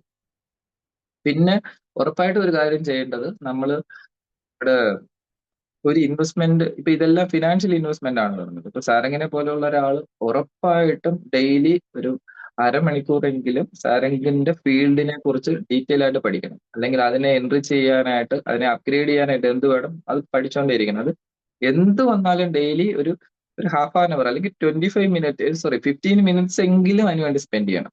അല്ലെങ്കിൽ കുഴപ്പമെന്ന് പറഞ്ഞാൽ ഈ പ്രായമുള്ള ആൾക്കാർ ഇടയ്ക്ക് ജോലി പോയി അടുത്ത പുതിയൊരെണ്ണത്തിലേക്ക് ഒരു ചേഞ്ച് അവർക്ക് അഡോപ്റ്റ് ചെയ്യാൻ അക്സെപ്റ്റ് ചെയ്യാനോ പറ്റാത്ത ഒരു അവസ്ഥയിലേക്ക് പോകും. പിന്നെ ജോലി പോയി എന്ന് പറഞ്ഞാൽ പിന്നെ ഡിപ്രഷനായി പ്രശ്നമായിട്ട് വരും. അപ്പൊ അതും ഒരു ഇൻവെസ്റ്റ്മെന്റ് ആണ്. ഒരു ഇൻവെസ്റ്റ്മെന്റും കൂടെ ചെയ്ത് അങ്ങനെ കൂടെ കഴിഞ്ഞാൽ അതൊക്കെ സാലറിയും കൂടും. സാലറി കൂട്ടാനുള്ള ശ്രമം നടത്തണം. 2, ഇങ്ങനെ ഒരു കാര്യം കൂടെ ചെയ്താൽ നല്ലത്. ഇത് ചെയ്യാൻ പറ്റുമോ എന്ന് പറഞ്ഞാൽ പറ്റണം എന്നാണ് നമ്മുടെ ആഗ്രഹം. അതിനു വേണ്ടി ഏത് ലെവൽ, ഇനിയിപ്പോ 70 ചെയ്യാൻ പറ്റിയില്ല, 60 ചെയ്യ്, 65 ചെയ്യ്, 50 ചെയ്യ്, അല്ലെങ്കിൽ 50% ചെയ്യ്. കാരണം ഒന്നും ചെയ്യാതിരിക്കുന്നേക്കാൾ നല്ലത് എന്തെങ്കിലും ചെയ്യുന്നതാണ്. പിന്നെ അടുത്ത കേസ്, ഇവിടെ ഈ ഫിനാൻഷ്യൽ ഡിസിപ്ലിന്റെ കാര്യം പറഞ്ഞു. ഡിസിപ്ലിൻ വളരെ കൂടിയാൽ നമ്മുടെ എക്സ്പെൻസ് വളരെ കുറയും. ഒരു എക്സാമ്പിൾ, ഈ നേരത്തെ പറഞ്ഞ പോലെ ഇൻഷുറൻസ് തന്നെ. എന്തുകൊണ്ട് ഇൻഷുറൻസ് ആൾക്കാര് ഒരു പരിധി വരെ ആൾക്കാരെ കൊണ്ട് എടുപ്പിക്കുന്ന അവർക്ക് എന്തെങ്കിലും ഒരു പ്രയോജനം ഉണ്ടാകുന്നു എന്ന് പറഞ്ഞാൽ, ഒന്ന് ഈ ഇൻഷുറൻസിൽ അടച്ച തുക എപ്പോഴും നമുക്ക് ആവശ്യമുള്ളപ്പോൾ പോയി എടുക്കാൻ പറ്റത്തില്ല. അത് വളരെ പാടാണ്, നിങ്ങൾക്കറിയാം. സറണ്ടർ ചെയ്യുമോ അല്ല ഒരുപാട് നൂലാമാലകളും ഒക്കെ. അത് കാരണം നമ്മൾ എന്ത് ചെയ്യും, എങ്ങനെയെങ്കിലും അത് അവിടെ കിടക്കട്ടെ. ആ ഒരു ഡിസിപ്ലിൻ ഇല്ലായ്മ കാരണമാണ് അത്രയും കോസ്റ്റ് നമ്മളിൽ നിന്ന്, അല്ലെങ്കിൽ അത്രയും എമൗണ്ട് നമ്മളിൽ നിന്ന് നഷ്ടപ്പെടുന്നത്. അതേസമയം അത് തന്നെ എവറി മന്ത് നമ്മൾ തന്നെ എടുത്ത് ആരും ചോദിക്കാനോ അല്ല ആരും വന്ന് പറയാനോ ഓർമ്മിപ്പിക്കാനോ ഒന്നും കാണത്തില്ല. എവറി മന്ത് നമ്മൾ ഒരു എമൗണ്ട് ഡിസൈഡ് ചെയ്ത് അത് തന്നെ ഇൻവെസ്റ്റ് ചെയ്ത് ആ ഇൻവെസ്റ്റ് ചെയ്ത അതിനൊരു സെപ്പറേറ്റ് അക്കൗണ്ട് ഉണ്ടാക്കി ആ അക്കൗണ്ടും അതിന് ഒരു ഡെബിറ്റ് കാർഡോ അല്ലെങ്കിൽ ചെക്കോ അങ്ങനെയുള്ള ഒന്നും പാടില്ല. പിന്നെ ഈ സോറി നമ്മുടെ UPI ID അതിനൊന്നും പാടില്ല. അല്ലാതെ ഒരു രീതിയിലും നമ്മൾ എപ്പോഴും പൈസയ്ക്ക് ആവശ്യമായി എടുക്കാത്ത രീതിയിലിട്ട് അത് എവറി മന്ത് അത് ഒരു ഡിമാറ്റ് അക്കൗണ്ടിലേക്ക് ട്രാൻസ്ഫർ ചെയ്ത് അങ്ങനെ ഒരു ചെയ്യുന്ന ചെറിയൊരു ശീലം, പല്ല് തേക്കുന്ന പോലെ ഒരു ശീലം, ആ ശീലം മതി നമുക്ക് മാറാൻ. പിന്നെ സ്റ്റാർട്ട് ചെയ്യുക എന്നുള്ളതാണ് ആദ്യത്തെ ഏറ്റവും വലിയ കടമ്പ. സ്റ്റാർട്ട് ചെയ്യാൻ നമ്മൾ വിചാരിക്കുന്ന പോലല്ല, വളരെ പാടാണ്. ഞാൻ ഈ ഫിനാൻഷ്യൽ ഇങ്ങനെയുള്ള കാര്യങ്ങളെ കുറിച്ച് പറയാനും ഒക്കെ തുടങ്ങിയിട്ട് എങ്ങനെ പോലും 20 കൊല്ലമെങ്കിലും ആയി കാണും. ഞാനൊരു ഡിമാറ്റ് അക്കൗണ്ട് ഓപ്പൺ ചെയ്ത് ഇത് പ്രോപ്പറായിട്ട് ചെയ്യാൻ തുടങ്ങിയിട്ട് 2-3 കൊല്ലമാണ്. അതിന് മുമ്പ് ചെയ്യും, പക്ഷെ നേരത്തെ പറഞ്ഞല്ലോ ഡിസിപ്ലിൻ എന്ന് പറഞ്ഞ ഒരു സാധനമില്ല. ഒരു 7 കൊല്ലമായിട്ട് അത്യാവശ്യം പ്രശ്നമൊന്നും ഇല്ലാതെ പോകുന്നു. പക്ഷെ ഒരു 2-3 കൊല്ലമായിട്ട് വളരെ സ്ട്രോങ് ആയിട്ട് പ്രശ്നമില്ലാതെ പോകും. കാരണം എനിക്ക് മനസ്സിലായി എന്റെ ഏജ് ഇത്രയായി, ഇനിയിപ്പം മുമ്പോട്ട് പോയാൽ, കാരണം കുറച്ച് ആളുകൂടെ അല്ലേ ഉള്ളൂ നമ്മുടെ ആയുസ്. അതുകൊണ്ട് പക്ഷെ നിങ്ങൾ ചെറുപ്പക്കാരായിട്ടുള്ളവര് ഏറ്റവും കൂടുതൽ ശ്രദ്ധിക്കേണ്ടത്, നിങ്ങൾക്ക് വലിയൊരു ലൈഫാണ് കിടക്കുന്നത്. അത് വളരെ സിമ്പിൾ ആയിട്ട് എന്ത് ചെയ്യാം, ഒരു ഇഷ്യൂ ഇല്ലാതെ ഒരു 40 കുറച്ച് പ്രായമൊക്കെ ആകുമ്പം അച്ഛന് ഇപ്പൊ നമ്മള് റീൽസിലൊക്കെ കാണുന്ന പോലെ അച്ഛന് ഏറ്റവും ഇഷ്ടമുള്ള ഒരു ബുള്ളറ്റ് എടുത്ത് കൊടുക്കണം കയ്യിലെ പൈസ വെച്ച്. അല്ലെങ്കിൽ അച്ഛനും അമ്മയ്ക്ക് ഇത്ര ഒരു മാസം ഒരു പോക്കറ്റ് മണി ഒരു 2 ലക്ഷം രൂപ കൊടുത്തിട്ട് അല്ലെങ്കിൽ അച്ഛനെ പോയി കറങ്ങിട്ട് പോകാന്ന് പറയാൻ പറ്റണം. അപ്പൊ ആ ഒരു രീതിയിൽ ചെയ്യണമെങ്കിൽ ഇപ്പൊ ഇച്ചിരി സാക്രിഫൈസ് ചെയ്യണം. കാരണം ഇപ്പോഴല്ല ശരിക്കും ലൈഫിന്റെ എന്താ പറയുന്നത് ഈ വണ്ടർഫുൾ മൊമെന്റ്സ് എന്ന് പറഞ്ഞാൽ ഈ സ്റ്റാർട്ടിങ് ടൈം അല്ല. ഒരു 40 ആ സമയം 40-50 ഒക്കെ ആകുമ്പോൾ നമ്മളെ ഡിപ്പെൻഡ് ചെയ്ത് കുറച്ച് ആൾക്കാരുള്ളപ്പം അവർക്ക് ആവശ്യമുള്ള സപ്പോർട്ട് ചെയ്യാൻ പറ്റുമ്പോൾ, അല്ലെങ്കിൽ നമ്മൾ ഒരുപാടടുത്ത് നമ്മുടെ ലൈഫിൽ കോംപ്രമൈസ് ചെയ്ത് ഇപ്പൊ ചില കാര്യങ്ങൾ പറയണമെന്ന് പറഞ്ഞാലും അത് ഓപ്പൺ ആയിട്ട് പറയാൻ പറ്റാതെ ഒരു വല്ലാത്തൊരു അവസ്ഥയിലേക്ക് പോകും. അതിപ്പോ ഇപ്പം നിങ്ങൾക്ക് ഈ കൊച്ചുപിള്ളേരല്ല നിങ്ങൾക്ക് അത് പറഞ്ഞാൽ അത് മനസ്സിലാവില്ല. ആ ഏജിൽ കൂടെ കടന്നു പോകണം. അപ്പൊ കടന്നു പോകാതിരിക്കട്ടെ പണം അത് വളരെ വലിയൊരു റോള് പണത്തിനുണ്ട്. അത് നമ്മുടെ ജീവൻ നിലനിർത്താൻ ബ്ലഡ് വേണ്ട പോലെ ഒരു ഹാപ്പിനെസ് ഉള്ള ഒരു ലൈഫ് നിലനിർത്താൻ പണം ഉണ്ടായേ പറ്റൂ. അതിപ്പം എന്താ പറയുന്ന ഒരാൾക്ക് ഇപ്പൊ കഴിഞ്ഞ ദിവസം ഞാൻ പോയിട്ട് വരുമ്പോ ഒരു അമ്മ വിളിച്ചെടുത്തിട്ട് പറഞ്ഞു അവര് കണ്ണാടി കടയിൽ കൊടുത്തു, മുഴുവൻ വാങ്ങിക്കാൻ പൈസ അല്ല, കുറച്ച് പൈസ ആയിരുന്നു. അതൊക്കെ ഒരു വല്ലാത്ത അവസ്ഥ. നമ്മുടെ അമ്മ ആണെങ്കിലോ പ്രായം ഒരു 65-70 വയസ്സായി, 65 വയസ്സായി. അമ്മയുടെ പ്രായം എന്റെ അമ്മയും ഒരു 72 വയസ്സാക്കണം. ഞങ്ങൾ വല്ലാതായി പോയി. അങ്ങനെയുള്ള ഒരു അവസ്ഥ നമ്മുടെ അച്ഛനും അമ്മയും വരരുത്. പിന്നെ നമ്മുടെ ലൈഫിന് എന്ത് ഇഷ്യൂ സംഭവിച്ചാലും അതിന് 100% നമ്മൾ തന്നെ ഉത്തരവാദി. അല്ലാതെ അച്ഛൻ പഠിപ്പിച്ചില്ല, അമ്മ പഠിപ്പിച്ചില്ല, പഠിപ്പിക്കുന്ന സാറ് തെറ്റി പഠിപ്പിച്ചു, അല്ലെങ്കിൽ നമുക്ക് ഇഷ്ടമുള്ള ടോപ്പിക് സബ്ജക്ട് എടുക്കാൻ പറ്റിയില്ല, എടുത്ത സബ്ജക്റ്റിലല്ല ജോലി കിട്ടിയത്, ഇതൊന്നും പറഞ്ഞിട്ട് കാര്യം. ഇതൊക്കെ ചുമ്മാ നമുക്ക് ആരെങ്കിലും പറഞ്ഞേ നമ്മള് എന്താ പറഞ്ഞ ഒരു ഇങ്ങനെ എന്താ സ്വയമായിട്ട് ആശ്വസിക്കുക എന്നുള്ളതല്ലാതെ കറക്റ്റ് കാര്യം നമ്മുടെ ലൈഫിൽ എന്താണോ അനുഭവിക്കുന്നത് നമ്മളെടുത്ത പ്രവൃത്തിയുടെ ഫലമാണ്. അച്ഛനും അമ്മയൊക്കെ കുഞ്ഞിലെ പറഞ്ഞു, ആ കുഞ്ഞിലെ പറഞ്ഞ സമയം അവർ പറഞ്ഞ നല്ലതൊന്നും ചെയ്ത് കാണത്തില്ല, ചീത്തയെല്ലാം ചെയ്ത് കാണും. അതുപോലെ തന്നെ ഒരുപാട് കാര്യങ്ങൾ അങ്ങനെ. എത്രയും പെട്ടെന്ന് ഇപ്പൊ ഞാൻ പറഞ്ഞു വന്നത് സ്റ്റാർട്ട് ചെയ്യുക. ഫസ്റ്റ് ഡിമാറ്റ് അക്കൗണ്ട് ഓപ്പൺ ചെയ്യുക, സ്റ്റാർട്ട് ചെയ്യുക. അതുപോലെ ചാർട്ടേഡ് ഇപ്പം ചാരങ്ക് വെളിയിലാണെങ്കിൽ ഉറപ്പായിട്ടും നിങ്ങൾ IT ഫയൽ ചെയ്യുന്ന ഒരാളാണെങ്കിൽ ചാർട്ടേഡ് അക്കൗണ്ടന്റ് ഉണ്ട്, ഡിമാറ്റ് അക്കൗണ്ട് സ്റ്റാർട്ട് ചെയ്യുക. പിന്നെ ചാർട്ടേഡ് അക്കൗണ്ടന്റ് ആണെങ്കിലും അയാൾക്ക് റവന്യൂ കിട്ടണം. എല്ലാവരുടെ ആവശ്യം അവർക്ക് റവന്യൂ ഉണ്ടാക്കുക എന്നുള്ളതാണ്. അപ്പം സ്വന്തമായിട്ട് ഇതിനെക്കുറിച്ചുള്ള നോളജ് നമുക്ക് ഉണ്ടായേ പറ്റും. എന്നിട്ട് വേണം നമ്മൾ ഒരു 5-6 കൊല്ലം ഒരു 10 കൊല്ലം കഴിയുമ്പോൾ അടിപൊളിയായിട്ട് നടക്കണം. അപ്പോഴാണ് നമ്മൾ പഴയ ഈ ചെയ്ത എഫോർട്ടൊക്കെ അപ്പോഴാണ് ഫ്രൂട്ട്ഫുൾ ആകുമ്പോഴാണ് അതിന്റെ ഒരു സുഖം അനുഭവിക്കുന്നത്. സാരെങ്കിൽ വേറെ വല്ലതും ഉണ്ടോ ഡൗട്ട്? അല്ലെങ്കിൽ നമുക്ക് ഇല്ല അത് ഇത്രേ ഉള്ളൂ. പേഴ്സണലായിട്ട് ഇത് സംസാരിക്കാം. അറിയാനുണ്ടായിരുന്നു അതുകൊണ്ടല്ലേ എങ്ങനെയാണ് അവിടെ എങ്ങനെ റേഷ്യോ ചേഞ്ച് ചെയ്യുന്നത്, ആ ഒരു ഡൗട്ട് മാത്രമേ ഉണ്ടായിരുന്നുള്ളൂ. 70% അല്ല എന്ന് പറഞ്ഞാൽ വലിയൊരു പ്ലാറ്റ്ഫോം റേറ്റ് ആണ്. കാരണം എവിടെ ഏത് രാജ്യത്ത് ചെന്നാലും ഹൗസിംഗ് തന്നെയാണല്ലോ ഏറ്റവും വലിയൊരു ഇത് വരുന്നത്. അതെ അതെ ഈ അല്ല പറയുന്ന പല ബഡ്ജറ്റിംഗ് മെത്തേഡ്സിനകത്ത് 50% എന്ന് പറഞ്ഞാൽ നമുക്ക് 50%നകത്ത് ഇപ്പോൾ മനസ്സമാനായിട്ടൊരു ഹൗസിംഗ് കിട്ടുക എന്നുള്ള സേഫ് ആയിട്ടുള്ള സ്ഥലത്ത് കിട്ടുക എന്നുള്ളത് ഇച്ചിരി ബുദ്ധിമുട്ടാണ്. അതുകൊണ്ടാണ് ഞാൻ അല്ല ചോദിച്ചത് അത് അങ്ങനെ ഒരു സെയിം ആണ് അവിടെയും. റേഷ്യോ. അതിന് അതോ അവിടെ ശരിയാണ്. അവിടെ അവിടെ ആ വേറൊരു നേരത്തെ ഓപ്ഷൻ പറഞ്ഞ ഉള്ളതെന്ന് കേസിനകത്ത് പറഞ്ഞാല് റെന്റ് ഹൗസിൽ തന്നെ പമ്പ് ചെയ്യുകയാണെങ്കിൽ പോലും അത് ഫാമിലി മൊത്തത്തിലല്ലേ വരുന്നത്. അവിടുത്തെ ഒരു ക്യാഷ് ഫ്ലോ മാറത്തില്ല. അതാണ് എനിക്ക് ഡൗട്ട് വന്നത്. ഓക്കെ, കുഴപ്പമില്ല. അല്ല ഇവിടെയാണെങ്കിൽ ഞാൻ പറയുന്നത് അതിനുള്ള ഒരു ഓപ്ഷൻ കണ്ടെത്തണം. അല്ലെങ്കിൽ വേറെ ഒന്നുമില്ല, ഈ 3 കൊല്ലം എന്നുള്ളത് 2 കൊല്ലം കൂടി നീട്ടിയാൽ മതി. നമുക്ക് സൊല്യൂഷൻ ഇല്ലാത്ത പ്രോബ്ലം ഒന്നുമില്ല. 3 കൊല്ലം വേണ്ട, 2 കൊല്ലം കൂടെ 5 കൊല്ലം ആക്കുക, അല്ലെ 6 കൊല്ലം ആക്കുക. പക്ഷേ നിങ്ങൾ എപ്പോഴാണ് ചെയ്യേണ്ടതെന്ന് പറയാം. ഇത് എന്തുകൊണ്ട് ഇങ്ങനെ പറഞ്ഞതെന്ന് പറഞ്ഞാല് ഇപ്പൊ നമുക്കൊരു 40 അല്ലെ ഒരു 50 തേക്ക് വെക്കണം. 50 തേക്ക് വെക്കാനുള്ള കപ്പാസിറ്റി ഉണ്ട്. ദൈവം എൻ്റെ അടുത്ത് പറഞ്ഞു എന്റെ ലൈഫ് സ്പാനിൽ എനിക്കൊരു 50 തേക്ക് വെക്കാൻ പറ്റും. ഞാനത് ശരിക്കും കുഞ്ഞുനാളിലാണെങ്കിൽ ശരിക്കും അത് ഞാൻ എങ്ങനെയാ ചെയ്യേണ്ടതെന്ന് പറഞ്ഞാൽ ഒരു 20-25 വയസ്സിൽ ഒരു 5 തേക്ക് വെക്കുന്നതാണോ 60-ാമത്തെ വയസ്സിൽ ബാക്കി 40 തേക്ക് വെക്കുന്നതാണോ എനിക്ക് നല്ലത്? ഇപ്പൊ 20-25 വയസ്സിൽ 2 തേക്കേ അല്ലെ 5 തേക്കേ വെക്കാൻ പറ്റുള്ളൂ എങ്കിലും അത് 40 കൊല്ലം കഴിയുമ്പോൾ അത് വെട്ടണം. കാരണം ഇവിടെ പണം കൂട്ടുന്നത് അല്ലെ പണത്തിനെ മൾട്ടിപ്ലൈ ചെയ്യുന്നത് പറഞ്ഞാൽ ടൈം എന്ന് പറഞ്ഞൊരു ഫാക്ടർ.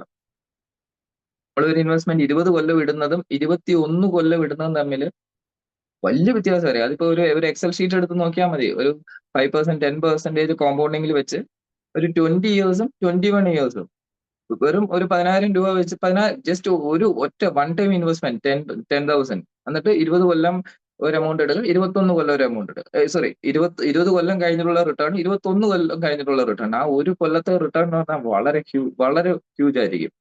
അതാ ഒരു കൊല്ലത്തെ ഡിഫറൻസ് ഉണ്ടാക്കുന്നത് തുടക്കത്തിൽ നിന്നുള്ള ഒരു ഡിഫറൻസാണ്. കാരണം നമ്മളല്ലാതെ ഇപ്പൊ 55-ാമത്തെ വയസ്സിൽ അത് എടുക്കണം എന്നുള്ളപ്പം നമ്മൾ 45 വയസ്സിലേ ഇട്ടുള്ളൂ. കാരണം 40-ാമത്തെ വയസ്സിലിട്ടാൽ അത് കാൽക്കുലേറ്റ് ചെയ്ത് നോക്കണം. കാരണം അത് എന്റെ ലൈഫിൽ തന്നെ ഒരു വല്ലാത്ത ട്രാജഡി ഉണ്ടായത് എനിക്കറിയാം. എന്റെ അച്ഛന് ഇതുപോലെ വയ്യാതായി. ആ സമയം അച്ഛന്റെ പ്രോവിഡന്റ് ഫണ്ട് ഉണ്ട്. പ്രോവിഡന്റ് ഫണ്ട് വിഡ്രോ ചെയ്യുന്നത്, ആ വിഡ്രോ ചെയ്യാൻ നമ്മൾ കമ്പൽഡ് ആയിപ്പോയി. ഒരു ഓപ്ഷനും ഇല്ല. അതിന്റെ ഒരു പർട്ടിക്കുലർ ഡേറ്റിന്റെ അറൗണ്ട് 42 ദിവസം മുമ്പ് ഞങ്ങൾ അപ്ലൈ ചെയ്യേണ്ടി വന്നു. ഞങ്ങളുടെ വേറെ ഫണ്ടൊന്നുമില്ല. 42 ദിവസം കൊണ്ട് ഞങ്ങൾക്ക് നഷ്ടം ഉണ്ടായത് 3.25 ലക്ഷം രൂപയാണ്. 3.75 lakhs. അത് 14 കൊല്ലം മുമ്പ്. പക്ഷെ നമുക്ക് വേറെ ഒരു ഓപ്ഷൻ ഇല്ല. നമ്മൾ അറിഞ്ഞുകൊണ്ട് തന്നെ അപ്ലൈ ചെയ്യേണ്ടി വന്നു. Just 42 days. അപ്പം ഈ സേവിങ്സ് എന്ന് പറഞ്ഞൊരു സാധനം അത് സ്റ്റാർട്ട് ചെയ്യാൻ 2 ടൈം ഉണ്ടെന്ന് പറയും. ഒന്ന് ഇപ്പോൾ, 2 10 കൊല്ലം മുമ്പ്. അത് വേറൊരു ഓപ്ഷൻ ഉണ്ട്. 10 കൊല്ലം മുമ്പ് എന്ന് പറഞ്ഞാൽ നമുക്കിപ്പോൾ ചെയ്യാൻ പറ്റില്ല. രണ്ടാമത് ഇപ്പോൾ. പിന്നെ ഒരു കാര്യം കൂടെ അതിനിടയ്ക്ക് പറയാവുന്നത്, ഈ നമ്മള് പണം സ്പെൻഡ് ചെയ്യുന്നത് റെക്കോർഡ് ചെയ്യും. അതേപോലെ തന്നെ ഇതിലും വലിയ പ്രഷ്യസ് ആയിട്ടുള്ള ഒരു സംഭവമാണ് ടൈം. സമയം സ്പെൻഡ് ചെയ്യുന്നതും കൂടെ ഒന്ന് എഴുതി വെച്ചാൽ വളരെ നല്ലതാണ്. ഞാനും കുറെ നാളായിട്ട് തുടങ്ങി. കാരണം അത് ലൈഫിൽ ഒരുപാട് മാറ്റം വരുന്നത്. വേറെ ഒന്നും ചെയ്യണ്ട. രാവിലെ 10 തൊട്ട് 11 വരെ അല്ലെ 8 തൊട്ട് എന്ത് ചെയ്തു ചുമ്മാ എഴുതി വെച്ചാൽ അത് മാത്രം മതി. അത് ഒരു മാസം ചെയ്ത് നോക്കിയിട്ട് നിങ്ങൾ ഒരാളുടെ ലൈഫിൽ അതുകൊണ്ട് ഒരു ഗുണം ഉണ്ടായില്ലെന്ന് പറഞ്ഞാൽ നിങ്ങൾ പറയുന്ന കാര്യം ഞാൻ ചെയ്യാം. വേറെ ഒന്നും ചെയ്തില്ലെങ്കിൽ ഇത് ചെയ്താൽ.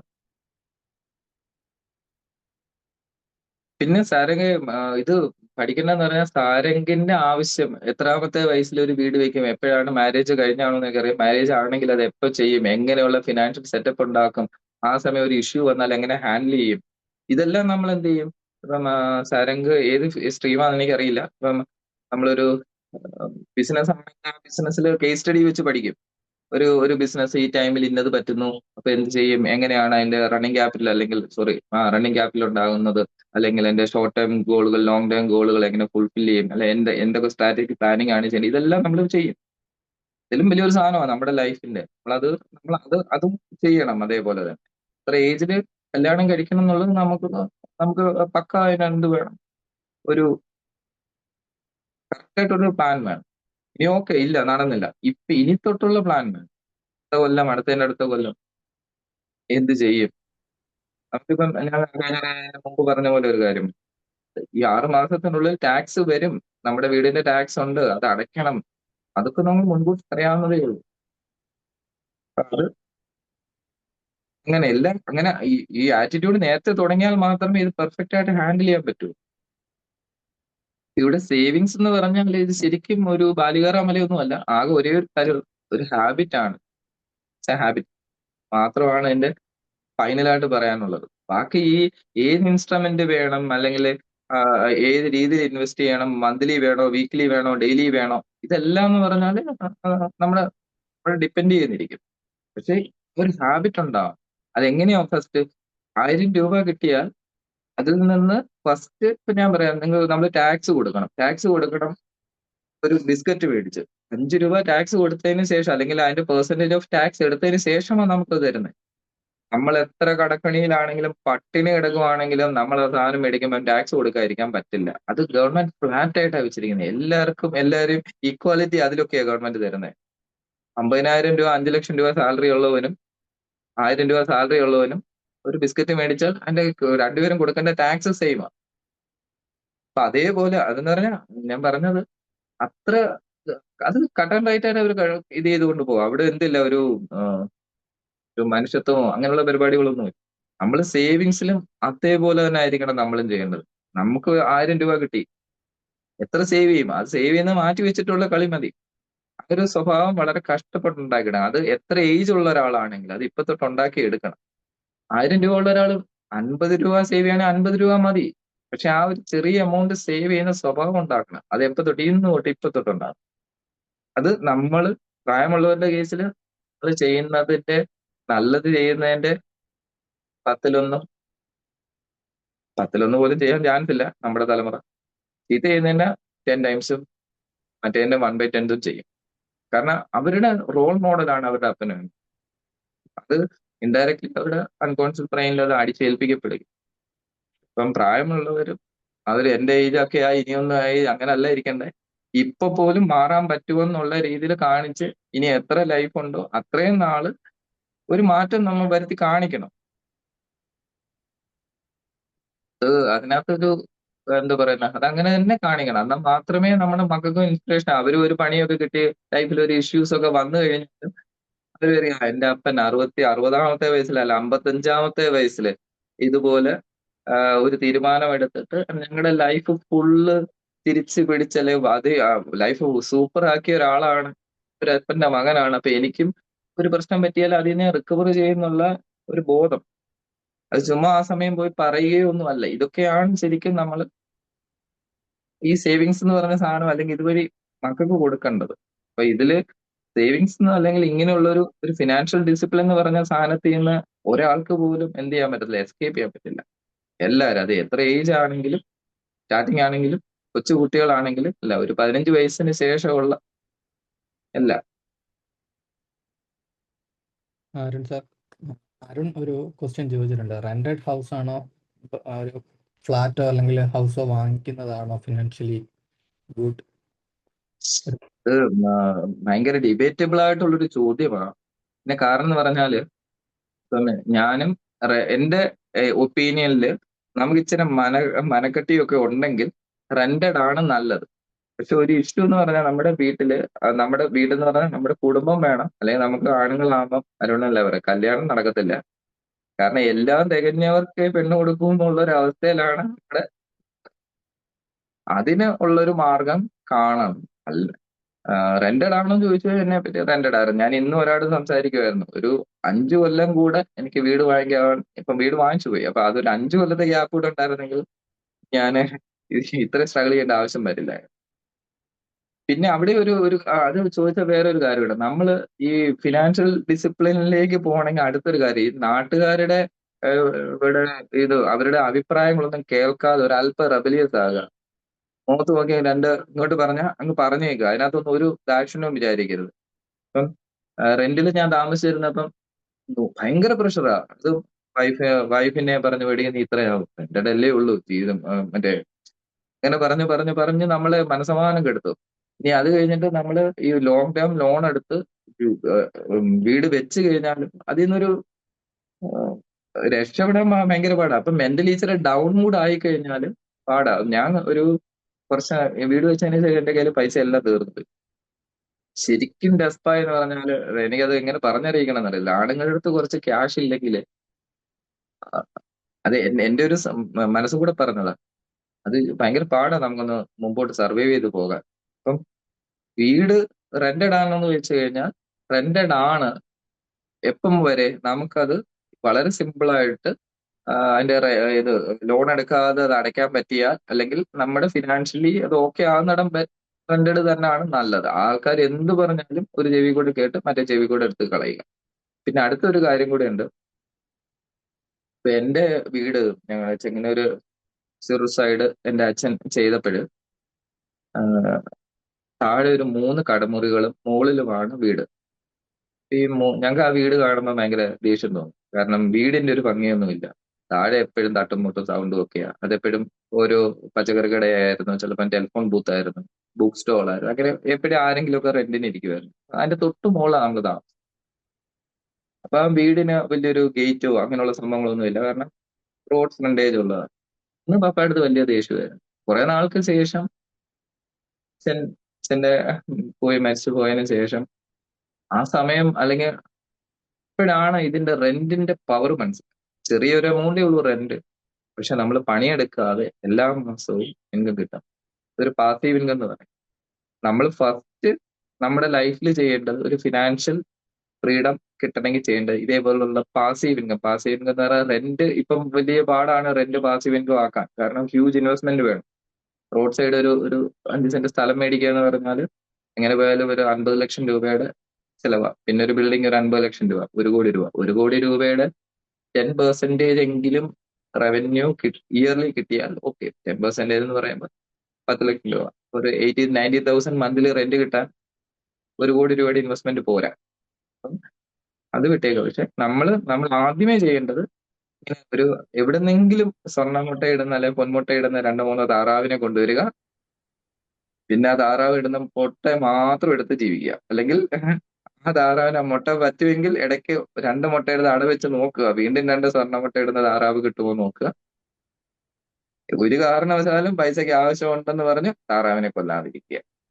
നമ്മള് എന്ത് വന്നാലും താറാവിനെ കൊല്ലരുത്. അപ്പൊ ആ സോഴ്സ് ഓഫ് ഇൻകം ഒരു കാരണവശാലും നിർത്തരുത്. ഞങ്ങളും ഒരുപാട് ഫിനാൻഷ്യൽ പ്രോബ്ലം വന്നു.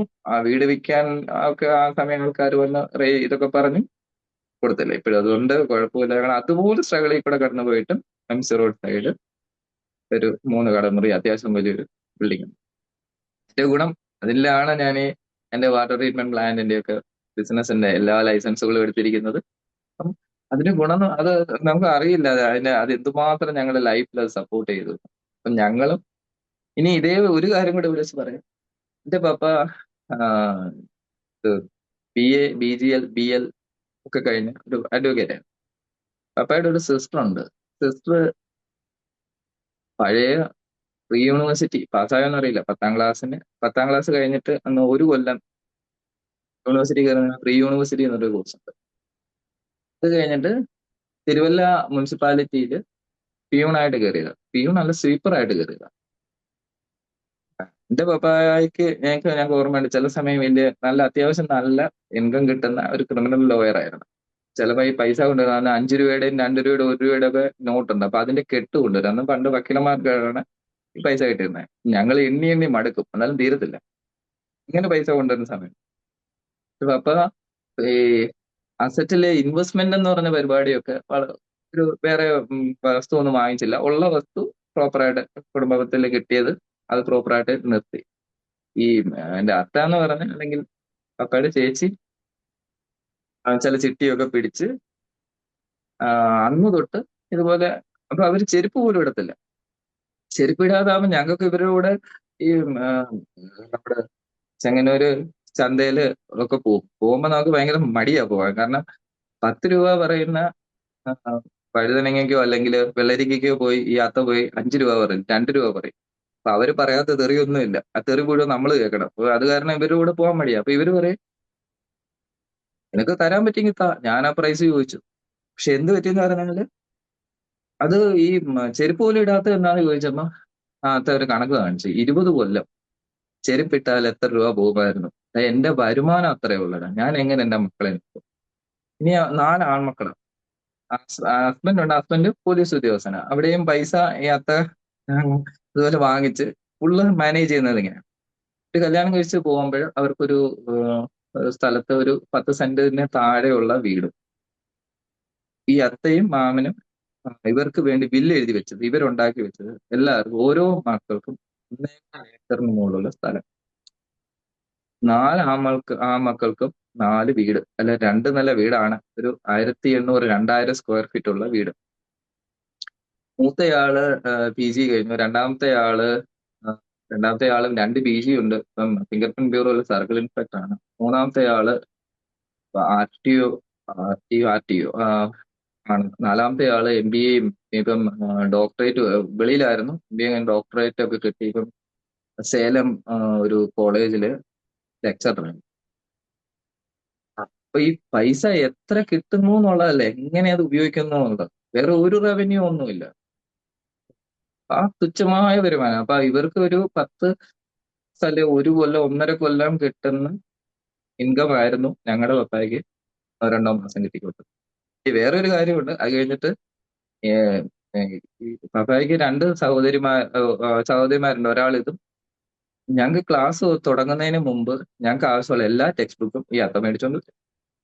അത് തിരുവല്ല ഏതോ സൊസൈറ്റിയിൽ നിന്ന് പോയി 3.5 2.5 രൂപയുടെ. ഞാൻ ഈ പറഞ്ഞെന്ന് പറഞ്ഞാല് റവന്യൂ ഇൻകം എന്ന് പറഞ്ഞത് ഒരു എന്താ പറയുന്നത്, വലിയ ഇൻകം വേണം നന്നായിട്ട് ജീവിക്കാന്ന് പറഞ്ഞാൽ ഇത് എന്താ പറഞ്ഞ അത്ര ശരിയല്ല. നമ്മുടെ ഉള്ള ഇൻകത്തില് നമുക്ക് ഇഷ്ടമുള്ള ഡ്രീം ഉണ്ടാക്കാൻ പറ്റും. ഇപ്പോഴും അവര് അടിപൊളിയായിട്ട് ഇനിയിപ്പൊ മക്കള് ചെയ്തിട്ടുണ്ടെന്ന് പറഞ്ഞാൽ അപ്പനും അമ്മയും ചെയ്ത് ഇത് കാരണം ഈ ചെങ്ങന്നൂര് അല്ലെ ചെങ്ങന്നൂര് തൊട്ട് ഏറ്റുമാനൂര് വരെ MC റോഡ് സൈഡിൽ ഒരു 15 ബിൽഡിംഗ് ഉണ്ട് ഇവർക്ക് സ്വന്തമായിട്ട്. ഇവർക്ക് എല്ലാവരും 45-50 വയസ്സായിട്ടുണ്ട്. ചെങ്ങന്നൂര് തന്നെ MC റോഡ് സൈഡ് ഒരു 3 ബിൽഡിംഗ്. അത് ഇപ്പൊ ലാസ്റ്റ് പറഞ്ഞ 1.8 ക്രോസിന് അവർ മേടിച്ചു. ഒരു ഞാൻ പറയുന്നത് അതാണ് ഫിനാൻഷ്യൽ ഡിസിപ്ലിന്റെ പവർ. അപ്പൊ ഇതിനിടയ്ക്ക് ഈ രണ്ടാമത്തെ ആള് വെളിയിൽ പോയി അവിടെ ഓസ്ട്രേലിയയിൽ പോയി അവിടുത്തെ ചാർട്ടേഡ് അക്കൗണ്ടൻസിക്ക് ഈക്വലന്റ് ആയിട്ടുള്ളത് പാസ്സായി 10 കൊല്ലം അവിടെ വർക്ക് ചെയ്ത് അത്യാവശ്യം നല്ല രീതിയിൽ പൈസ ഉണ്ടാക്കി ഇവിടെ വന്ന് എന്നിട്ട് അപ്പം ഇവിടെ PSCയുടെ ടെസ്റ്റ് എഴുതി. കാരണം എല്ലാവരും ഈ ഗവൺമെന്റ് ജോബ് എന്ന് പറഞ്ഞ പ്രാന്തായിരുന്നു. ഗവൺമെന്റ് ജോബായിട്ട് കയറി. അങ്ങനെ അല്ലെങ്കിൽ ഗവൺമെന്റ് ജോബിന്റെ റവന്യൂ ഒന്നും അല്ലത്. ഇപ്പം സാരംഗ് ചോദിച്ചതുപോലെ എന്തിന് ചെയ്യണം എന്നുള്ളതിന്റെ ആൻസർ നിങ്ങളുടെ ലൈഫിൽ അടിപൊളിയാക്കാൻ ചെയ്യണം. അല്ലെങ്കിൽ സാരംഗ് ആലോചിച്ച് നോക്കും, ഒരു ഇതില്ലാതെ ഒരു ലോൺ ഇല്ലാതെ അത്യാവശ്യം നല്ലൊരു വണ്ടി മേടിക്കാൻ നമുക്ക് പറ്റൂ. ആ വണ്ടി മേടിച്ചിട്ട് അതിനകത്ത് എല്ലാ ദിവസവും ആ വണ്ടിയിൽ തന്നെ പോകാൻ പറ്റൂ. പെട്രോൾ അടിക്കാന്ന് പറഞ്ഞാൽ തന്നെ അത്ര ചെറിയൊരു കളിയല്ല.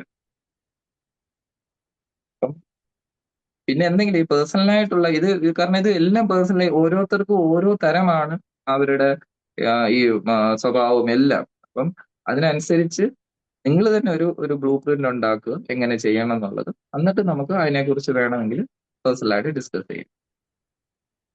ഓക്കെ. ഒരാൾ ഒരു ക്വസ്റ്റ്യൻ ചോദിച്ചിട്ടുണ്ട്, LIC ആണോ മ്യൂച്വൽ ഫണ്ട് ആണോ ബെറ്റർ എന്നുള്ളത്. അത് ഒരു നല്ല ചോദ്യമാണ്. ഈ LIC എന്ന് പറയുന്നത് ഒരു ഇൻഷുറൻസ് ആണ്. ഇൻഷുറൻസ് എന്ന് പറഞ്ഞാൽ നമ്മുടെ അഭാവത്തിൽ നമ്മൾ വരുത്തി വെച്ച കടങ്ങളോ അല്ലെങ്കിൽ നമ്മളുടെ ഡിസൈപ്പിൾസിനോ ഒരു റവന്യൂ കിട്ടാനായിട്ട് മാത്രമാണ് ഇൻഷുറൻസ് ഉപയോഗിക്കേണ്ടത്. അതായത് സിമ്പിൾ ആയിട്ട് പറഞ്ഞാൽ മരിച്ചാൽ ഒരു എമൗണ്ട്. ഇപ്പൊ നമ്മള് വാഹനങ്ങളുടെ ഇൻഷുറൻസ് എടുക്കുമല്ലോ. ഇൻഷുറൻസ് എടുത്ത് വാഹനം എവിടെയെങ്കിലും പോയി തട്ടിയാൽ നമ്മൾ ഒരു കൊല്ലം 10,000 20,000 ആയിരിക്കും ഇൻഷുറൻസ് പേ ചെയ്യുന്നത്. തട്ടിയപ്പോൾ ചിലപ്പോൾ 2.5 ലക്ഷം രൂപ ഉണ്ടെങ്കിൽ ആ 2.5 ലക്ഷം രൂപയുടെ അൺഎക്സ്പെക്റ്റഡ് ആയിട്ടുള്ള എക്സ്പെൻസിനെ മീറ്റ് ചെയ്യാനായിട്ടാണ് ഇൻഷുറൻസ് എടുക്കുന്നത്. ഇൻവെസ്റ്റ്മെന്റ് എന്ന് പറഞ്ഞാൽ അത് എൻ്റയർലി ഡിഫറെന്റ് ആണ്. ഇത് ആരാണ് ചോദിച്ചത്? സാൻഡി. സാൻഡി. അപ്പം സാൻഡി താങ്കൾ ചെയ്യേണ്ടതെന്ന് പറഞ്ഞാൽ ഒരല്പം ഡിസിപ്ലിൻ ഉണ്ടെങ്കിൽ എന്ത് ചെയ്യാം, മ്യൂച്വൽ ഫണ്ട്സ് എടുക്കാം. മ്യൂച്വൽ ഫണ്ട്സും അത് ഒരു കാര്യമുണ്ട്, ഞാൻ നേരത്തെ ഒരുപാട് പ്രാവശ്യം പറഞ്ഞു, ലോങ് ടേം ആയിരിക്കണം. അത് നിങ്ങൾ ഒരു വസ്തു വാങ്ങിക്കുന്ന പോലെ, ഒരു വസ്തു വാങ്ങിച്ചു എന്തായാലും അതിന്റെ വില കൂടുമെന്ന് നമുക്കറിയാം. പക്ഷെ കൂടുന്നിടം വരെ വെയിറ്റ് ചെയ്യണം. നമ്മുടെ ആവശ്യത്തിന് നമ്മുടെ ഒരു റിക്വയർമെന്റ് ഇപ്പം ഇന്ന് വാങ്ങിച്ചു അടുത്ത 2 കൊല്ലത്തിനുള്ളിൽ കൂടണം എന്ന് നമ്മൾ എക്സ്പെക്ട് ചെയ്താൽ ചിലപ്പോഴേ കൂടുകയുള്ളൂ. അപ്പോഴായിരിക്കും ഒരു വെള്ളപ്പൊക്കം വരുന്നത് നമ്മൾ മേടിച്ച വസ്തുവിന്. ഇനി അല്ലെങ്കിൽ വേറെ ഒരു ഇഷ്യൂ, അതിന്റെ ഒരു 5 കിലോമീറ്റർ പുറത്തൂടെ സിൽവർ ലൈൻ പോലെ ഒരു അതിന്റെ ഒരു പ്രോജക്റ്റ് വന്നാൽ വസ്തുവിന്റെ വില പോയി, നമുക്ക് അത് സെല് ചെയ്യാനേ പറ്റില്ല. പക്ഷെ അങ്ങനത്തെ ഇഷ്യൂസ് ഒന്നും എന്തിൽ വരില്ല, ഈ മ്യൂച്വൽ ഫണ്ട്സിലും അങ്ങനെയൊന്നും വരില്ല. അപ്പൊ സെല് ചെയ്യാൻ പറ്റും. അതുമായിട്ട് കമ്പയർ ചെയ്യുമ്പോൾ ഒരു വസ്തു വാങ്ങിച്ചിടുന്ന അത് അയാൾ എടുക്കുന്ന റിസ്കുമായിട്ട് കമ്പയർ ചെയ്യുമ്പോൾ അതിന്റെ ഒരു 100-1 പോലും മ്യൂച്വൽ ഫണ്ട്സിനില്ല. മ്യൂച്വൽ ഫണ്ട്സിനെക്കാട്ടും നല്ലത് ETF-കളാണ്. കുറച്ചുകൂടെ ലോങ് ടേം എടുക്കാൻ പറ്റിയ ETF-കളാണ് നല്ലത്. കാരണം മ്യൂച്വൽ ഫണ്ട്സിൽ വേറെ കുറെ കൂടെ ഡീറ്റെയിൽ ആയിട്ട് പഠിക്കുമ്പോൾ മനസ്സിലാവും, കുറച്ചുകൂടെ മാനിപ്പുലേഷൻസ് ഉണ്ട്. ETF കുറച്ചുകൂടെ അല്ല. പിന്നെ നമ്മൾ എന്തിനെ കുറിച്ച്, ഏത് മ്യൂച്വൽ ഫണ്ട്സിനെ കുറിച്ചോ അല്ലെങ്കിൽ ETF-നെ കുറിച്ചാണ് അറിയേണ്ടതെങ്കിലും NSE നാഷണൽ സ്റ്റോക്ക് എക്സ്ചേഞ്ചിന്റെ സൈറ്റ് മാത്രം വിസിറ്റ് ചെയ്യുക. കാരണം അവർക്ക് ആരുമായിട്ടും വലിയ അറ്റാച്ച്മെന്റോ ലയബിലിറ്റീസോ ഒന്നും ഇല്ല. അപ്പം അത് കുറച്ചുകൂടെ കറക്റ്റ് ആയിട്ട് ബയസ്ഡ് അല്ലാത്ത ഒരു നോളജ് നമുക്ക് കിട്ടും. അതേസമയം ഈ യൂട്യൂബിലൊക്കെ കാണുന്ന ഓരോ ആൾക്കാർ അതും ഏത് രീതി, ഓരോരുത്തരും ഓരോ രീതിയിലാണല്ലോ കാണുന്നത്. അപ്പം അവരേത് രീതിയിലാണ് കാണുന്നതിനനുസരിച്ചിരിക്കും അവർ പ്രൊമോട്ട് ചെയ്യുന്നത്. കഴിയുന്നതും തുടക്കത്തിൽ നമ്മൾ യൂട്യൂബ് വീഡിയോസ് ഒന്നും കാണാതിരിക്കും. കാരണം അത് ഇൻഫർമേഷൻ ഓവർലോഡാണ്. ഓവറായിട്ട് ഇൻഫർമേഷൻ കിട്ടിയാൽ നമ്മൾ ചിന്തിച്ചുകൊണ്ടിരിക്കത്തേ ഉള്ളൂ, പ്രവർത്തിക്കുകയൊന്നുമില്ല. ഒരു ക്വസ്റ്റ്യൻ ഉണ്ടായിരുന്നു, ഏതായിരുന്നു ഏറ്റവും നല്ല ETF ഏതാണ്? അപ്പൊ ആ ETF നമ്മുടെ റിക്വയർമെന്റ് അനുസരിച്ചാണ് ETF സെലക്ട് ചെയ്യേണ്ടത്. ഇപ്പം 5 കൊല്ലം ആണ് സമയം, അല്ലെങ്കിൽ 3 കൊല്ലമാണ് നമുക്ക് ഒരു എമൗണ്ട് കിട്ടേണ്ടത് എങ്കിൽ, 1 ടൈം ഇൻവെസ്റ്റ്മെന്റ് ആണെങ്കിൽ ഗോൾഡ് അല്ല, ഗവൺമെന്റ് ബോണ്ട്സ് ആൻഡ് സെക്യൂരിറ്റീസ് ആണ് നല്ലത്, നല്ല ഏജ്ഡ് ആയിട്ടുള്ള ഒരാൾക്ക്. പിന്നെ അതേസമയം നമുക്ക് ടെനർ ഉണ്ട്, ഒരു 10 കൊല്ലം 15 കൊല്ലം ഒക്കെ ഉണ്ടെങ്കിൽ നിഫ്റ്റി 50-യിൽ ഇൻവെസ്റ്റ് ചെയ്യുന്ന ETF-കൾ, പിന്നെ നിഫ്റ്റി ബീസ് അല്ലെങ്കിൽ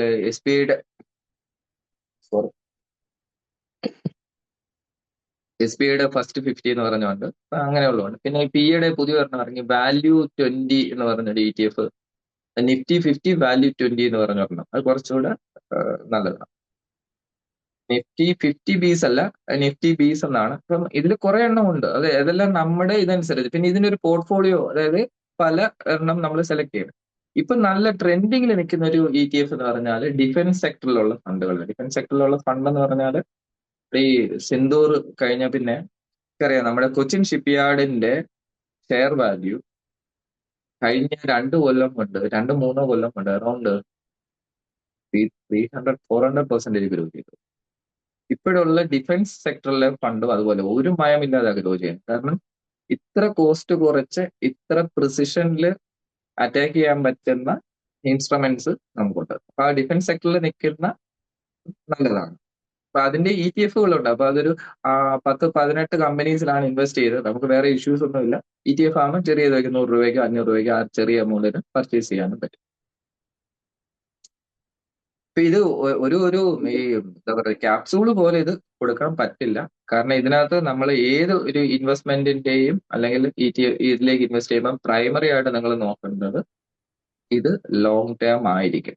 സെക്കൻഡ്, ഇത് കഴിയുന്നതും വിഡ്രോ ചെയ്ത് ഒരു ബൾക്ക് എമൗണ്ട് ആയിട്ട് വിഡ്രോ ചെയ്യാതെ ഇപ്പൊ വേറെ എവിടുന്നെങ്കിലും ഒരു ലോണോ എല്ലാം തരപ്പെടുത്തിയിട്ട് ആ ലോണിന്റെ EMI ഇതിൽ നിന്ന് എടുക്കാനായിട്ടുള്ള ശ്രമമാണ് നടത്തേണ്ടത്. അത് നമുക്ക് ഡീറ്റെയിൽ ആയിട്ട് പറയാം. നമ്മൾ നേരത്തെ പറഞ്ഞ പോലെ ആ സ്വർണം മുട്ടയിടുന്ന താറാവിനെ കൊല്ലരുത്, കോർപ്പസ് എടുത്തുകൊണ്ട് പോകരുത്. അതിൽ നിന്ന് എല്ലാ മാസവും കിട്ടുന്ന ഗ്രോത്ത് നമുക്ക് വിഡ്രോ ചെയ്യാം. ഗ്രോത്ത് നല്ലൊരു എമൗണ്ട് വരും, അത് വിഡ്രോ ചെയ്യാം. ഈ മ്യൂച്വൽ ഫണ്ട് ETF ആയാലും അതിന്റെ എങ്ങനെ അത് പർച്ചേസ് ചെയ്യണം, അതെങ്ങനെ അത് വാല്യൂ ചെയ്യണം എന്നൊക്കെ ഉള്ള ക്ലാസ് അറേഞ്ച് ചെയ്യാൻ പറ്റണം, കുറച്ചുകൂടി ബെറ്റർ ആയിരുന്നു.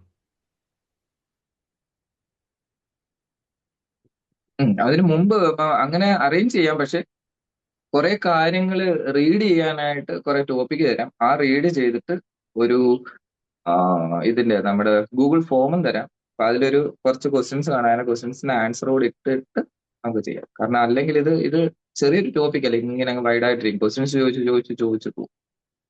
മ്യൂച്വൽ ഫണ്ട്സ് ഇപ്പൊ നമുക്ക് നമ്മൾ ഏറ്റവും എടുക്കാൻ എളുപ്പം എന്ന് പറയുന്നത് ഇപ്പം ഫോൺ പേ വഴി എടുക്കാം. ഫോൺ പേയോ പിന്നല്ലാതെ ഇതൊരു മാർഗം. പിന്നല്ല ഏതെങ്കിലും തൊട്ടടുത്തുള്ള ബാങ്കോ. കേട്ടില്ല. നമ്മുടെ ഇപ്പം കുറെ ആപ്പുകളല്ലേ, ഗ്രോ അതുപോലെയുള്ള. അത് തന്നെ. അപ്പൊ അത് പിന്നെ സെക്കൻഡ് ഇപ്പൊ അതിനും പാടാണ്. ഇപ്പൊ ഫോൺ പേ വഴി എടുക്കാനും ബുദ്ധിമുട്ടാണ്. ഡയറക്റ്റ് ആയിട്ട് ഇപ്പൊ ICICI ബാങ്കിൽ പോയി അവരുടെ അടുത്ത് എടുക്കാം. പക്ഷെ അവിടെ അത് റെഗുലർ മ്യൂച്വൽ ഫണ്ട് എന്ന് പറയുന്നത് സെയിം ഫണ്ട് തന്നെ റെഗുലർ ഫണ്ടായിട്ടേ കിട്ടുള്ളൂ. അപ്പൊ അവർക്കുള്ള ICICI ബാങ്കിനോ, ഞാൻ നേരത്തെ പറഞ്ഞിരുന്നു, ആ SBIയുടെ ആണെങ്കിൽ SBIക്കോ അവർക്കൊരു കമ്മീഷൻ പോകും.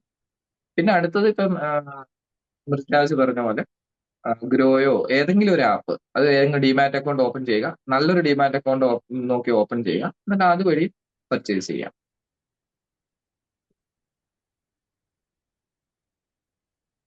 ഓക്കെ, ഇനി പിന്നെ എന്തെങ്കിലും ക്വസ്റ്റ്യൻസ്?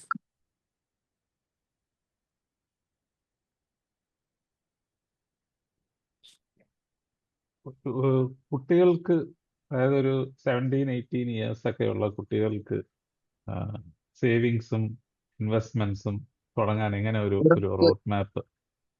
അവർക്ക് നമ്മള് ഈ ചില ജൂനിയർ പാൻ എന്ന് പറഞ്ഞ പാൻ കാർഡ് നമുക്ക് കുട്ടികളുടെ പേരിൽ എടുക്കാൻ പറ്റും. അതിന്റെ ഏത് ഏജ് ആണെന്നുള്ളത് എനിക്ക് കറക്റ്റ് അറിയില്ല. അപ്പം എന്റെ മോക്ക് പറ്റില്ല എന്ന് പറയുമ്പോൾ 9 പറ്റിയില്ല, 10 വയസ്സൊക്കെ കഴിച്ച് 10-15 വയസ്സാകുമ്പോൾ അവർക്ക് കിട്ടുന്നത്. അങ്ങനെയാണെങ്കിൽ പാൻ കാർഡ് ഇല്ലാതെ നമുക്ക് ഡിമാറ്റ് അക്കൗണ്ട് ഓപ്പൺ ചെയ്യാൻ പറ്റില്ല. പക്ഷെ അതിനു പകരം ഇവർക്ക് ഇപ്പം കുട്ടികളൊക്കെ ആണെങ്കിൽ, പെൺകുട്ടികളാണെങ്കിൽ ഈ സുകന്യ സ്കീമുകൾ അങ്ങനെ പലതുണ്ട്. അപ്പൊ അത് സ്റ്റാർട്ട് ചെയ്തിട്ട് അതിന്റെ പൈസ കുട്ടികളെ കൊണ്ട് തന്നെ അടപ്പിക്കണം. എന്റെ മോളെ വിളിച്ചിട്ട് ഏറ്റവും നല്ല ഇൻവെസ്റ്റ്മെന്റ് അവള് മ്യൂച്വൽ ഫണ്ട്സിനെയും ETF കുറിച്ചൊക്കെ അവർ പറയും. കാരണം അത്യാവശ്യം ആ പേര് ഫെമിലിയർ ആണ്. അത് എത്രയും നേരത്തെ പറയുന്നു. ഇപ്പം കൊച്ചുകുട്ടികളെ ഒരിക്കലും നമുക്ക് എന്ത് ചെയ്യാൻ പറ്റില്ല, ഇത് അടിച്ചു പഠിപ്പിക്കാനൊന്നും പറ്റില്ല. അതേസമയം ഇപ്പം അറിയാം, ചില കുട്ടികൾ 5-10 വയസ്സാകുമ്പോൾ തന്നെ ബുള്ളറ്റിൽ അടിപൊളിയായിട്ട് വണ്ടി ഓടിക്കുന്നവർ കാണും, കാറ് ഡ്രൈവ് ചെയ്യുന്നവർ കാണും. കാരണം അവർ കൊച്ചിലെ അതിനുള്ളൊരു എക്സ്പോഷർ കിട്ടി. അതേപോലെ തന്നെ അവർക്കൊരു എക്സ്പോഷർ കൊടുക്കും. ഈ വേർഡ്സ് എല്ലാം നമ്മൾ തന്നെ പറഞ്ഞ് അവർക്കത് ഒരു എന്താ പറയുക, വളരെ സിമ്പിൾ ആയിട്ട് മാറും. നമ്മള് വീട്ടിൽ എന്ത് ചെയ്യുന്നു, അതിലും ടഫായിട്ടുള്ള കാര്യങ്ങൾ ചെയ്യുന്നുണ്ട്. പക്ഷെ ഇങ്ങനെയുള്ള കാര്യങ്ങൾ ETF എന്നൊക്കെ പറയുന്ന സാധനങ്ങൾ അവർക്ക് കേൾക്കണം, ഫെമിലിയർ ആണ്. അല്ലെങ്കിൽ പിന്നെ അവര് ഞാൻ നേരത്തെ പറഞ്ഞല്ലോ, അവരിൽ ഒരു സ്വഭാവം, ഒരു ഹാബിറ്റ് ക്രിയേറ്റ് ചെയ്യുക എന്നുള്ളതാണ് ആദ്യത്തേത്. അവർക്ക് പൈസ കൊടുത്ത് അവർക്കൊരു വഞ്ചി ഉണ്ടാക്കി ആ വഞ്ചിയിലെ പൈസ ഇടുന്നത് ഇടിപ്പിക്കണം നമ്മൾ തന്നെ. പിന്നെ അതെങ്ങനെ ചെയ്യണം എന്ന് പറഞ്ഞാൽ, ഇപ്പം എന്റെ മോള് വീട്ടിലെ ഇത് ഓരോ കളിയൊക്കെ കഴിഞ്ഞ് അവിടെ എല്ലാം വൃത്തികേടാക്കിയിടും. അത് ഫുള്ള് ക്ലീൻ ചെയ്യാൻ പറയും. ക്ലീൻ ചെയ്ത് കഴിഞ്ഞാൽ 10 രൂപയോ 5 രൂപയോ കോയിന് കൊടുക്കും. കോയിൻ അവൾ കൊണ്ടിടും. പിന്നെ ഇടയ്ക്ക് പൈസയ്ക്ക് ബുദ്ധിമുട്ടുണ്ടെങ്കിൽ അത് ബുദ്ധിമുട്ടുണ്ടെന്ന് പറയണം. അവിടെ എടുത്തുകൊണ്ട് കടം വാങ്ങിക്കണം. ആ കടം വാങ്ങിച്ച പൈസ തിരിച്ച് നമ്മൾ കറക്റ്റ് ടൈമിൽ കൊടുക്കണം. കൊടുത്തില്ലെങ്കിൽ അത് ചോദിക്കാനുള്ള ധൈര്യം അവർക്ക് കൊടുക്കണം. ഇപ്പൊ എന്റെ മോളാണെങ്കിൽ കറക്റ്റ് ആയിട്ട് ചോദിക്കും. അവളിടയ്ക്ക് ഇതുപോലെ എന്റെ പൈസ ഇല്ലെന്ന് പറഞ്ഞാൽ അവള് തന്നെ വന്ന് പറയും, ഇതുപോലെ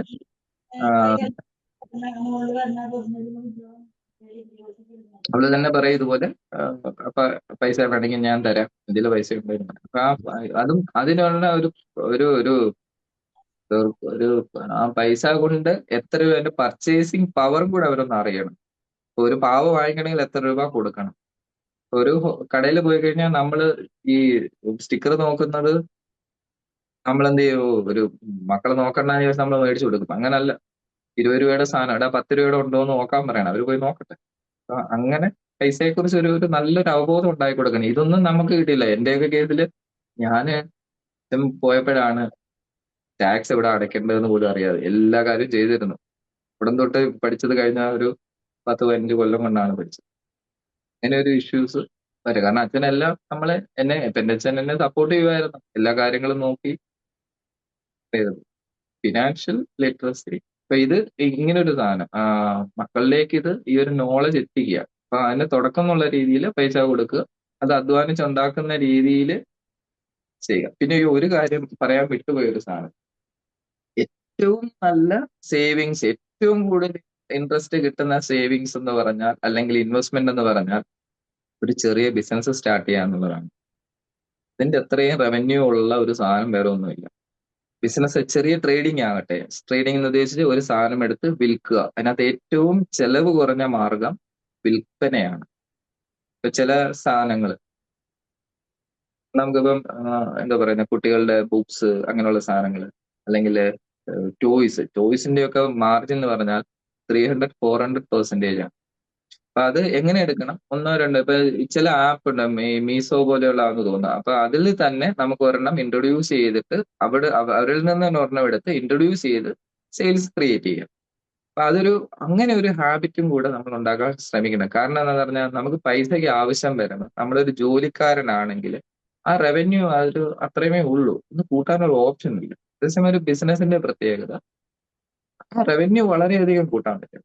പിന്നെ നമുക്കൊരു കാര്യമുണ്ട്, നമ്മള് ഈ ബിസിനസ്സുകാർക്ക് വാല്യൂ കൊടുക്കാനും ബിസിനസിന്റെ പവർ എല്ലാവരും മനസ്സിലാക്കി കൊടുക്കാനും പറ്റും. അല്ലാതെ നമ്മളിപ്പം ഈ കഴിഞ്ഞ പ്രാവശ്യം സിവിൽ സർവീസ് മറ്റേത്, ഇപ്പൊ ഇതിനകത്ത് ഒരുപാട് ഇത് വരും, സ്വീപ്പറിന് അല്ലെങ്കിൽ പിയൂണ് അങ്ങനെയുള്ള ചെറിയ ജോലിയുടെ വരെ ആപ്ലിക്കേഷൻ, അതിന്റെ വരെ ട്രെയിനിങ്ങിനൊക്കെ വരും. അതൊക്കെ കാണുമ്പോൾ വളരെ സങ്കടം തോന്നും.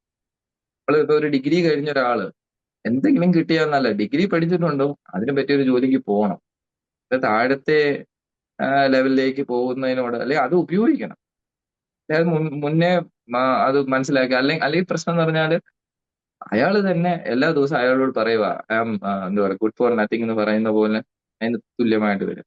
അതേപോലെ നമ്മൾ പ്രൊമോട്ട് ചെയ്യേണ്ട സാധനം ബിസിനസ് അതിലും, അതായത് അതിന്റെ അത്രയും പവർഫുൾ ആയിട്ടൊരു സംഭവം ഇല്ല. പ്രോപ്പറായിട്ട് ചെയ്യാൻ പഠിക്കണം, പഠിപ്പിക്കണം. ഇത് ഇത്ര ആലോചിച്ചാൽ മതി. ഇവിടെ ഉള്ള ഏറ്റവും വലിയ ലക്ഷൂറിയസ് കാറുകളും ലക്ഷൂറിയസ് ആയിട്ടുള്ള ബംഗ്ലാവുകളും എല്ലാം ഉപയോഗിക്കുന്ന ബിസിനസ്സുകാരോ ഒരു സിവിൽ സർവീസുകാരനോ അല്ലെങ്കിൽ ഏറ്റവും വലിയ ജോലിക്കാരനോ ഒന്നുമില്ല. ഇനി ഉണ്ടെങ്കിൽ തന്നെ അയാളുടെ അധികാരം കഴിയുമ്പോൾ ഇറങ്ങി കൊടുക്കണം. അപ്പം ഈ സിവിൽ സർവീസും ഇതും ഒക്കെ ആഗ്രഹമുള്ളവർ ആ കുട്ടികളെ അതിന്റെ റിയാലിറ്റി കൂടെ മനസ്സിലാകട്ടെ. എങ്ങനെ ചെയ്യണം? ഒരാഴ്ച കൊണ്ടുവന്ന് ഏതെങ്കിലും ഒരു കളക്ടറിന്റെ കളക്ടേഴ്സ് ബംഗ്ലാവിൽ കൊണ്ടുപോയി നിർത്താൻ പറ്റിയ നിർത്തണം. ഇവിടെ ഉള്ള ഇഷ്യൂസ് അവൻ കാണണം. ഡോക്ടറാണെങ്കിൽ ഡോക്ടറിന്റെ ബുദ്ധിമുട്ട് കാണും. ഇപ്പൊ എൻ്റെ ഒരു ചേട്ടനുണ്ട്, അത് കൊല്ലത്തായിരുന്നു. കൊല്ലത്ത് ഈ PBS പുള്ളിക്ക് പിന്നെ ഈ ശല്യം സഹിക്കാൻ പറ്റാത്തതുകൊണ്ട് ENT ആണ് എടുത്തത്. കാരണം എമർജൻസിക്കൊന്നും പോകണ്ട. കൊല്ലത്ത് ഇത് ആൾക്കാർ വരാൻ തുടങ്ങിയപ്പോൾ, ഒരുപാട് പേഷ്യൻസ് വരാൻ തുടങ്ങിയാൽ പുള്ളി ഇപ്പം ട്രിവാൻഡ്രത്തേക്കും പോയി. പുള്ളിക്ക് 9 to 5 മതി. അതിന് ശേഷമുള്ള പ്രൈവറ്റ് പ്രാക്ടീസ് ഒന്നും താല്പര്യമില്ല. പുള്ളിയുടെ വൈഫും ഡോക്ടറായിരുന്നു. പക്ഷേ അത് ഇതുപോലെ ഇതിനൊന്നും താല്പര്യമില്ലാത്തതുകൊണ്ട് സിവിൽ സർവീസ് എഴുതി IRS കഴിഞ്ഞു.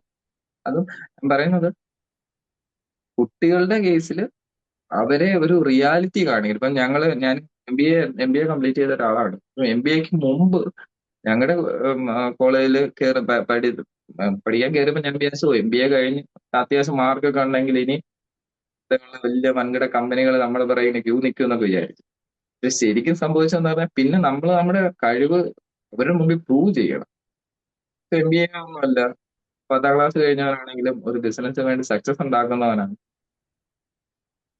അപ്പൊ ആ ഒരു റിയാലിറ്റി, അപ്പൊ അതിന് മുമ്പ് ഉണ്ടായിരുന്ന ഞാനൊരു ഫൂൾസ് പാരഡൈസിലായിരുന്നു, എന്തോ വലിയ സംഭവമാണെന്നൊക്കെ പറഞ്ഞു. പക്ഷെ അത് കഴിഞ്ഞ് കുറെ അടുത്ത് പോയി വർക്ക് ചെയ്ത് കുറെ ആൾക്കാരുടെ തെറിയൊക്കെ കേട്ടപ്പോൾ മനസ്സിലായി ക്വാളിറ്റി ഉണ്ടെങ്കിൽ തെറി കേൾക്കാതിരിക്കും. അതേപോലെ കുട്ടികളുടെ ഇൻവെസ്റ്റ്മെന്റിന്റെ കൂടെ ഇവരെ കൊണ്ട് തന്നെ ചെറിയ ചെറിയ ബിസിനസ്സുകൾ ചെയ്യിക്കാൻ ശ്രമിക്കണം.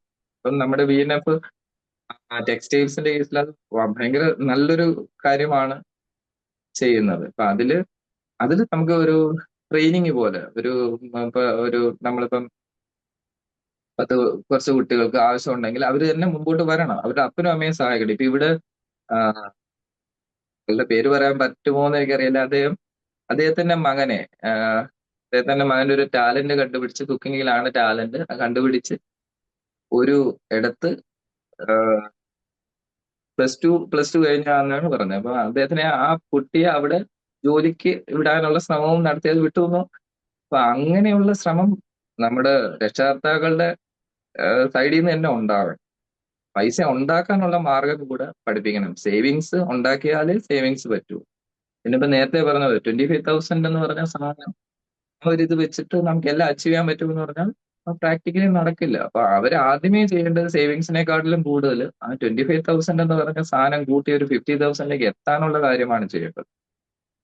അത് കഴിഞ്ഞിട്ടാണ് അവിടെ സേവിങ്സ്. അല്ലാതെ നമുക്ക് കിട്ടുന്ന എല്ലാം വളരെ ടൈറ്റ് ആക്കി സേവ് ചെയ്യാൻ പറ്റുമോ എന്ന് പറഞ്ഞാൽ അത് പ്രാക്ടിക്കലി നടക്കില്ല. നമ്മള് ബേൺ ഔട്ട് ആയി പോകും. കുറെ കഴിയുമ്പോൾ നമുക്കത് താങ്ങാൻ പറ്റാതെ. അപ്പം സന്തോഷമൊക്കെ വേണ്ടേ?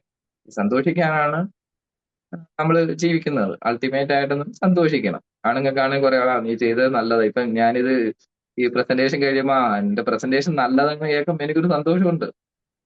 അപ്പൊ എല്ലാരും ആ ഒരു സാധനം ഇതിന് വേണ്ടിയിട്ടാണ് ചെയ്യുന്നത്. അപ്പം ഫുള്ള് സേവിങ്സ് എന്ന് പറഞ്ഞ സാധനത്തിലേക്ക് പോയിട്ട് വളരെ ടൈറ്റ് ആയിട്ട് എല്ലാം സേവ് ചെയ്യാൻ പറ്റുമെന്ന് പറഞ്ഞാൽ നടക്കില്ല. ഇടയ്ക്ക് നമ്മൾ സന്തോഷിക്കാനുള്ള കാര്യങ്ങൾ കൂടെ ഇപ്പൊ 8:30 സാർ നമ്മൾ ഇനി ഈ എന്റർപ്രണർഷിപ്പിനെ കുറിച്ചുള്ളൊരു സെഷൻ BNFന്റെ ചേംബർ ഓഫ് കൊമേഴ്സിന്റെ നേതൃത്വത്തിൽ വരുന്നുണ്ട്.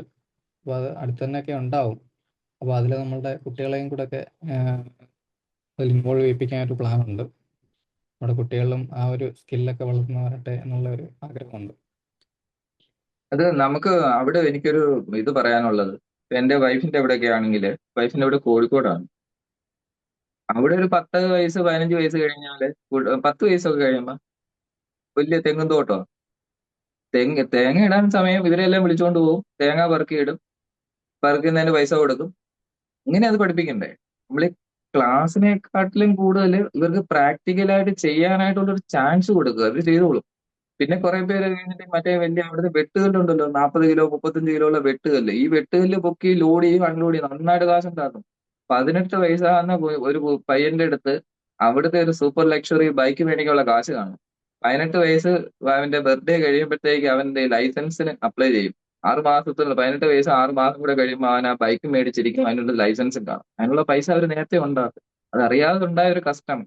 തേങ്ങ പൊതിച്ചു കൊടുത്തിട്ട് അതിൽ നിന്ന് പൈസ മേടിക്കുന്ന പോലെ നമുക്ക് പ്രാക്ടിക്കലായിട്ട് ചെയ്യുക. അപ്പൊ ഇന്നും എനിക്ക് ഇത്രയും കേട്ടവരിലായിട്ട് പറയാനുള്ള ഒരേ ഒരു കാര്യം, സ്റ്റാർട്ട് ചെയ്യണം. നമ്മള് പോസ്റ്റ്പോൺമെന്റ് എന്ന് പറഞ്ഞ സാധനം ബ്രെയിൻ എന്ത് ചെയ്യുക, ബ്രെയിന്റെ ഏറ്റവും വലിയ ഒരു ആവശ്യം എന്ന് പറഞ്ഞാൽ എപ്പോഴും ഈ എനർജി സേവിങ് മോഡിൽ വർക്ക് ചെയ്യുക. കാരണം ഏറ്റവും കൂടുതൽ നമ്മുടെ എനർജിയുടെ 60-70%, വൈറ്റമിൻസ് മിനറൽസിന്റെ 60-70% എല്ലാം നമ്മുടെ ബ്രെയിനാണ് ഉപയോഗിക്കുന്നത്. അപ്പൊ അത് ചുമ്മാ ഇരുന്ന് ഉപയോഗിച്ചുകൊണ്ടിരുന്നു കഴിഞ്ഞാൽ ഫുള്ള് പോവും. അപ്പം നമ്മുടെ ബ്രെയിൻ പണ്ടത്തെ കേസിൽ ഇങ്ങനെ ഇവോൾവ് ചെയ്ത് വന്നതിന്റെ ഒരു പഴയ ട്രേസസ് ഒക്കെ അവിടെ കിടപ്പുണ്ട്. അപ്പൊ അതെന്ത് ചെയ്യും, എങ്ങനെയും ഓട്ടോ മോഡിലേക്ക് പോകണം. അതായത് നമ്മൾ ഉണ്ടാക്കിയ ഏതെങ്കിലും ഒരു ഹാബിറ്റിലേക്ക് തന്നെ പോകണം. അതിനുവേണ്ടി ബ്രെയിൻ എന്ത് ചെയ്യും, പോസ്റ്റ്പോൺമെന്റ് അതൊരു ഹാബിറ്റ് ആക്കി വെച്ച്. കാരണം പുതിയ ചിന്തിക്കേണ്ട. അതിനുള്ള എപ്പോഴും എല്ലാവരും പറയാൻ സിമ്പിൾ ആയിട്ടുള്ള ഒരു തെളിവാണ്. ഒരു ഹോട്ടലിൽ പോയി കഴിഞ്ഞാൽ നമ്മൾ അതേ ഹോട്ടലിൽ കയറും, അതേ സീറ്റിൽ ഇരിക്കാൻ ശ്രമിക്കും. ആ സീറ്റിൽ ആളിരുന്നാൽ ബുദ്ധിമുട്ടാണ്. പിന്നെ അതേ മസാല ദോശയോ അതേ സാധനം ഓർഡർ ചെയ്യും. കാരണം പുതിയൊരു കാര്യം ട്രൈ ചെയ്യാൻ പോലും ബ്രെയിന് താല്പര്യമില്ല.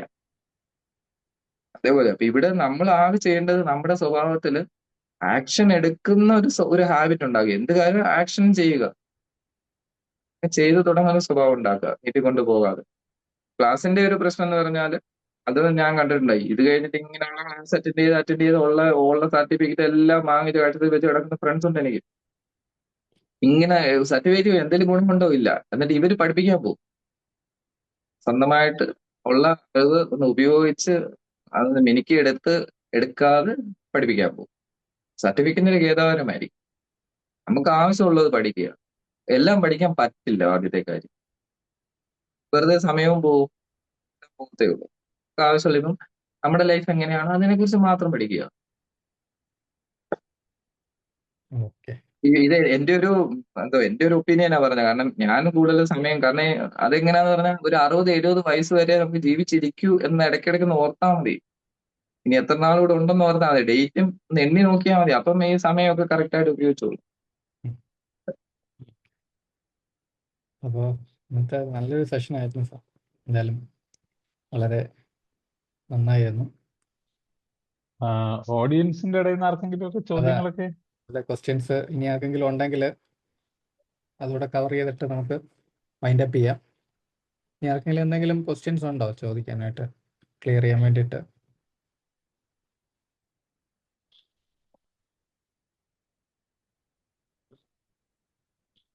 ജയപ്രകാശ് സാറില്ലായിരുന്നല്ലേ? സാറ് അതൊക്കെ ഇല്ല, കേൾക്കാൻ ഇതിനിടയ്ക്ക് ഒരു കാര്യം കൂടെ ഞാൻ പറയാൻ വിട്ടുപോയത്.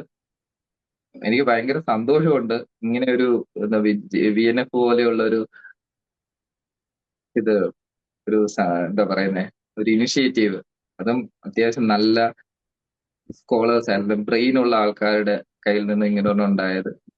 അത് വളരെയധികം ഇംപ്രൂവ്ഡ് ആകുന്നു. ഓരോ പ്രാവശ്യവും ഓരോ പ്രശ്നങ്ങളിൽ നിന്ന് പഠിച്ച് അതിനകത്ത് കറക്ഷൻ വരുത്തി മുമ്പോട്ട് പോകുന്നു. അത് ഭയങ്കര സന്തോഷമുണ്ട്. കാരണം ഇത് വളരെ സാർ, വളരെ മുമ്പ് എന്റെ അച്ഛനും ഒരു ചേർമയുടെ പ്രവർത്തകനായിരുന്നു.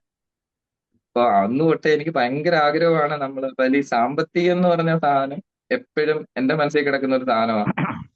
സാമ്പത്തികം. ഞാനത് ജയപ്രകാശ് സാറിന്റെ അടുത്തൊക്കെ എപ്പോഴും പറയാറുണ്ടായിരുന്നു. എനിക്ക് ഒരു ചാൻസ് കിട്ടിയത് വളരെ സന്തോഷം. Thank you. ശ്രീ അരുൺനാഥ് പറയണം, ജയപ്രകാശ് സംസാരിക്കും. അല്ല, സെക്ഷൻ ഞാൻ കേൾക്കുന്നുണ്ടായിരുന്നു. എന്നെ കേൾക്കാൻ പറ്റുന്നുണ്ടോ? ഉണ്ട് ഉണ്ട്. കേൾക്കാം.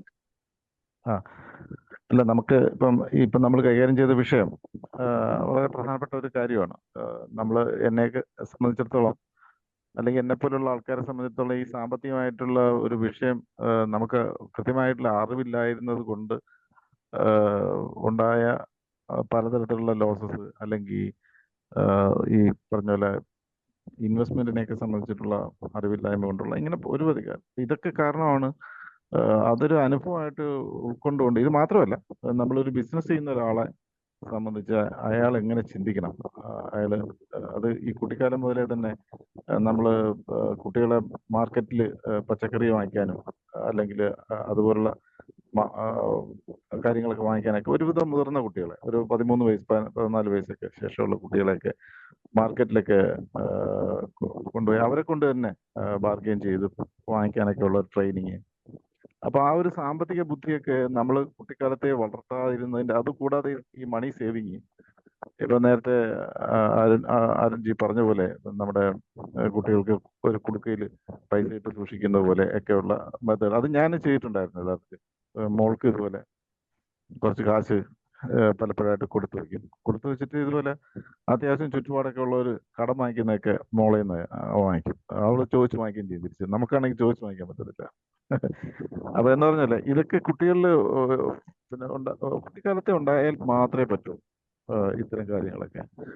പിന്നെ ഈ ഫിനാൻഷ്യൽ ആയിട്ടുള്ള ആ ഒരു എന്താ പറയാ ഡിസിപ്ലിൻ, അത് നമ്മുടെ നമ്മുടെ കൂട്ടത്തില് ആൾക്കാരിൽ 90% ആൾക്കാർക്ക് ഇല്ലാത്ത.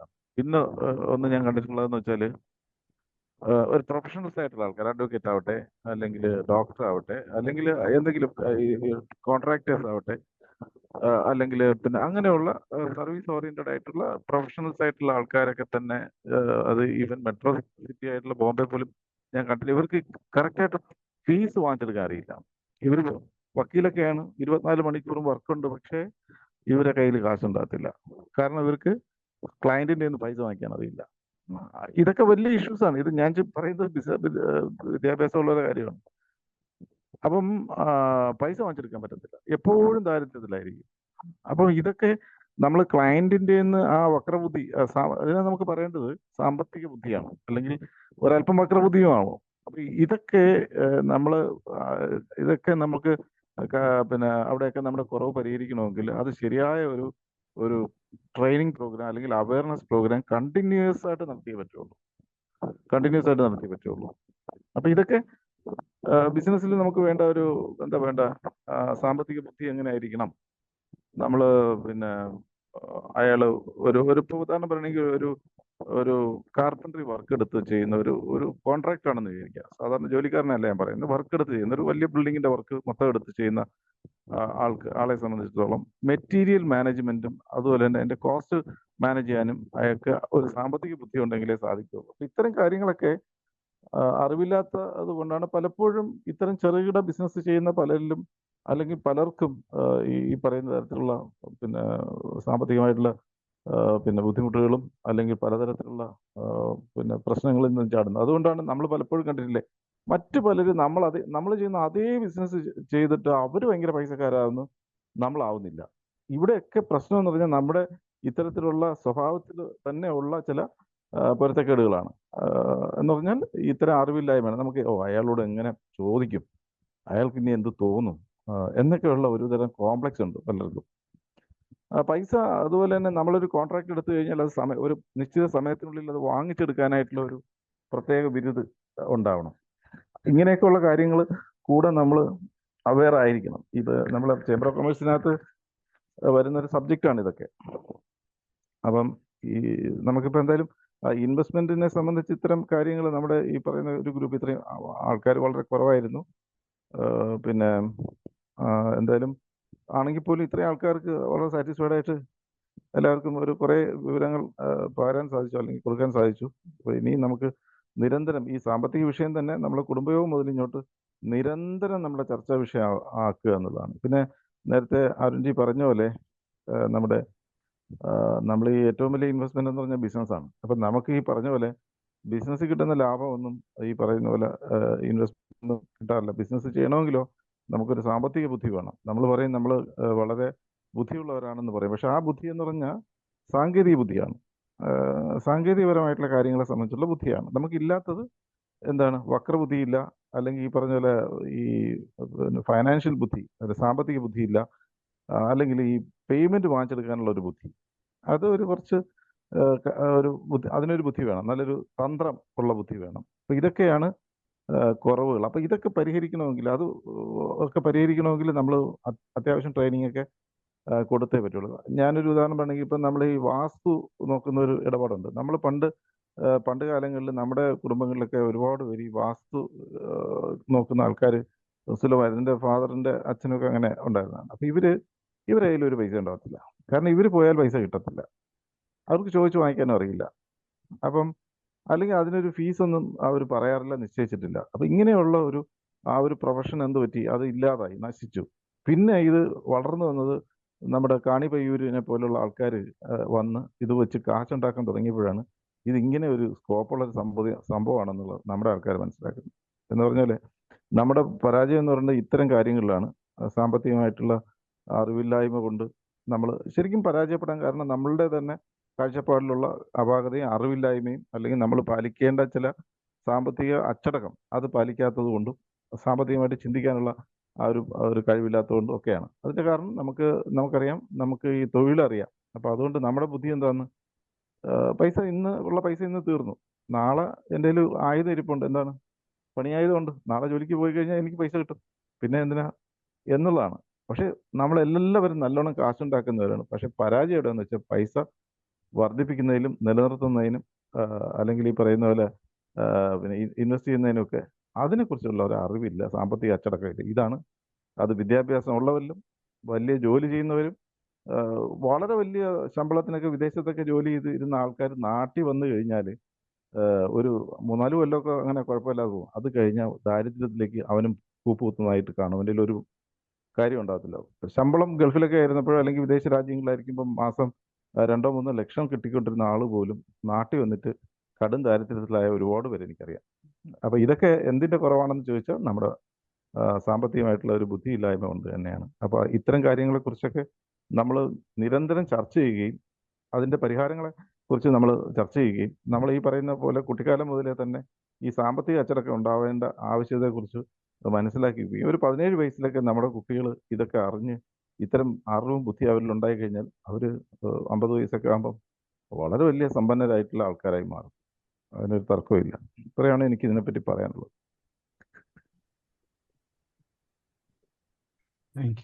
Thank you Jayaprakash G.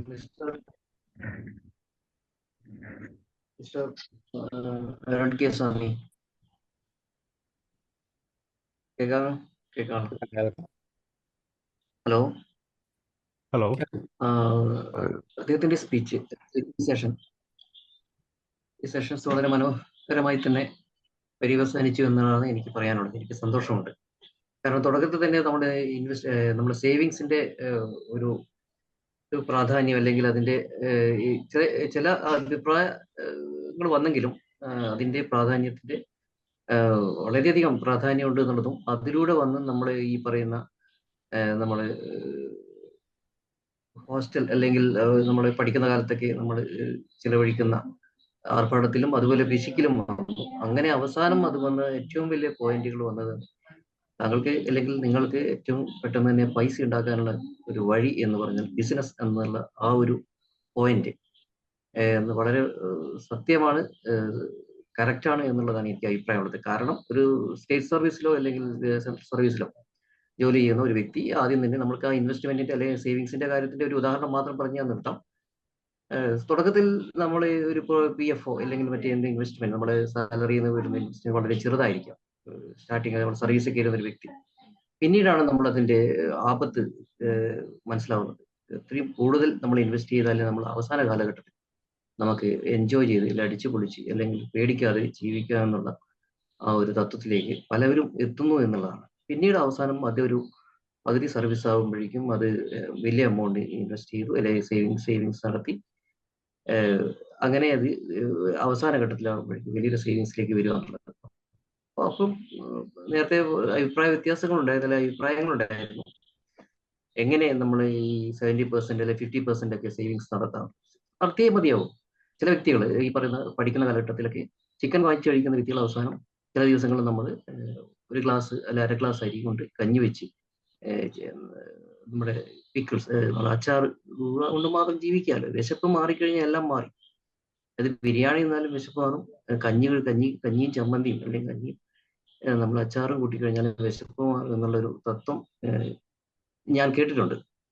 അപ്പൊ അതുകൊണ്ട് ഈ പറയുന്ന തുടക്കത്തില് സേവിങ്സിന്റെ പെർസെൻറ്റേജിന്റെ സേവിങ്സും കറക്റ്റ് ആയിരുന്നു പറഞ്ഞത്. അതുപോലെ തന്നെ നമ്മുടെ ജീവിതത്തിലെ പിശുക്കും സന്തോഷവും കൂടി ചേർന്നിട്ട് നമ്മൾ നല്ല സേവിങ്സ് ഉണ്ടാക്കുക എന്നുള്ളത് കേട്ടു. പിന്നെ ലാസ്റ്റ് വന്നത് ഏറ്റവും നല്ല പൈസ ഏണിങ്സ് ഉണ്ടാക്കാൻ ബിസിനസ് ആണ് എന്നുള്ളത് വളരെ പെർഫെക്റ്റ് ആണ്. കാരണം എന്തെങ്കിലും നമുക്കുണ്ടെങ്കിൽ നമ്മുടെ കയ്യിലുണ്ടെങ്കിൽ നമ്മൾ ബിസിനസ്സിലേക്ക് പഠിച്ച് കാര്യങ്ങൾ ചെയ്യാൻ വേണം. അതുപോലെ തന്നെ ഈ പറയുന്ന മ്യൂച്വൽ ഫണ്ട് മറ്റുള്ള ഇൻവെസ്റ്റ്മെന്റ്സിനെ പറ്റിയിട്ടും കുറച്ച് കാര്യങ്ങളൊക്കെ മനസ്സിലാക്കണം.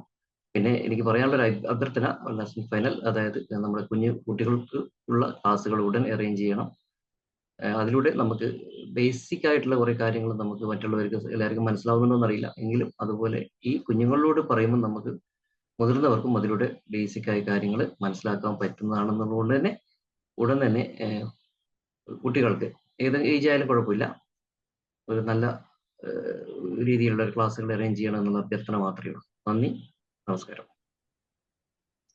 വിനേഷ് ബാബു, ഇത് ആക്ച്വലി നമ്മൾ കുട്ടികൾക്ക് വേണ്ടിയിട്ടും യുവജനങ്ങൾക്ക് വേണ്ടിയിട്ടാണ് ഈ ഇന്നത്തെ ക്ലാസ് പ്ലാൻ ചെയ്യുന്നത്. പക്ഷേ എന്തുകൊണ്ടോ നമ്മുടെ കുട്ടികളാരും ഇതിലേക്ക് രക്ഷകർത്താക്കളും കുട്ടികളും ഇതിലേക്ക് വന്നിട്ടില്ല.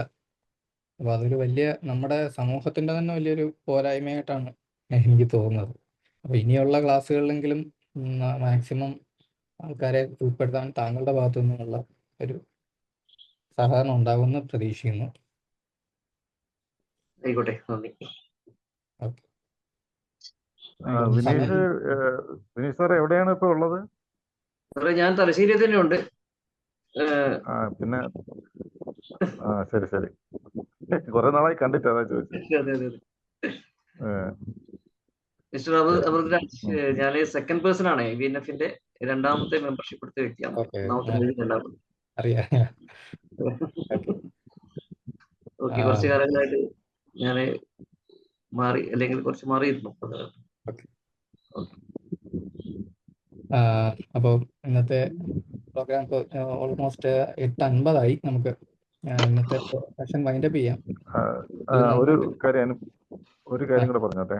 അപ്പൊ നമ്മുടെ ഈ VNF-ന്റെ സംഘാടകരായിട്ടുള്ള ആൾക്കാർ, ജില്ലാ കമ്മിറ്റികളും മറ്റ് തരത്തിലുള്ള ആൾക്കാരും നമ്മൾ ഈ പറയുന്ന പോലെ ഈ നമ്മളിന്ന് ഡിസ്കസ് ചെയ്ത വിഷയം എത്രത്തോളം പ്രാധാന്യമുള്ളതാണെന്ന് നമ്മളെ ആൾക്കാർക്ക് മനസ്സിലായിട്ടില്ല. കാരണം നമ്മളെ തന്നെ ഒന്ന് അനലൈസ് ചെയ്താൽ അത് മനസ്സിലാവും.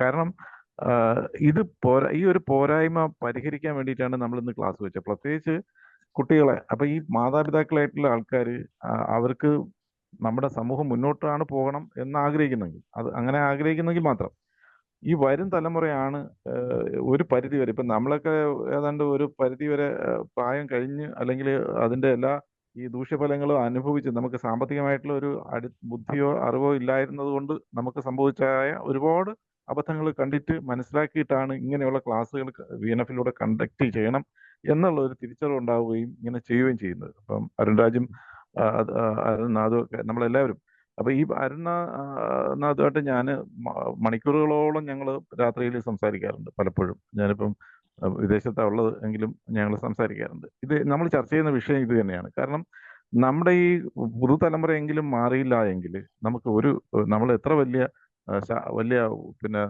നവോത്ഥാനം പറഞ്ഞാലും ഒരു കാര്യമില്ല. കാരണം നമുക്ക് അടിസ്ഥാനപരമായിട്ട് നമ്മൾ 2-3 കാര്യങ്ങളാണ് പരാജയപ്പെട്ടിരിക്കുന്നത്. നമ്മൾ പൈസ ഉണ്ടാക്കാൻ കഴിവുള്ളവരാണ്, പക്ഷെ പൈസ നിലനിർത്താൻ കഴിവില്ലാത്തവരുമാണ്. പ്രൊഫഷണൽസ് ആണ്, പക്ഷെ പ്രൊഫഷൻ കൊണ്ട് നമുക്ക് ജീവിക്കാനായിട്ടുള്ള ഒരു വരുമാനം ഉണ്ടാക്കാനായിട്ട് ഉള്ള ചില കുറവുകൾ, വളരെ ചെറിയ കുറവുകളേ ഉള്ളൂ. ആ കുറവുകളും കൂടെ നമ്മൾ പരിഹരിക്കുകയാണെങ്കിൽ ഒരുപക്ഷെ നമ്മളൊരു സാമ്പത്തിക ശേഷിയുള്ള ഒരു സമൂഹമായിട്ട് മാറാൻ സാധ്യതയുണ്ട്. അപ്പോൾ ഇതൊക്കെയാണ് VNF ചേംബർ ഓഫ് കൊമേഴ്സിന്റെയും ആശയം.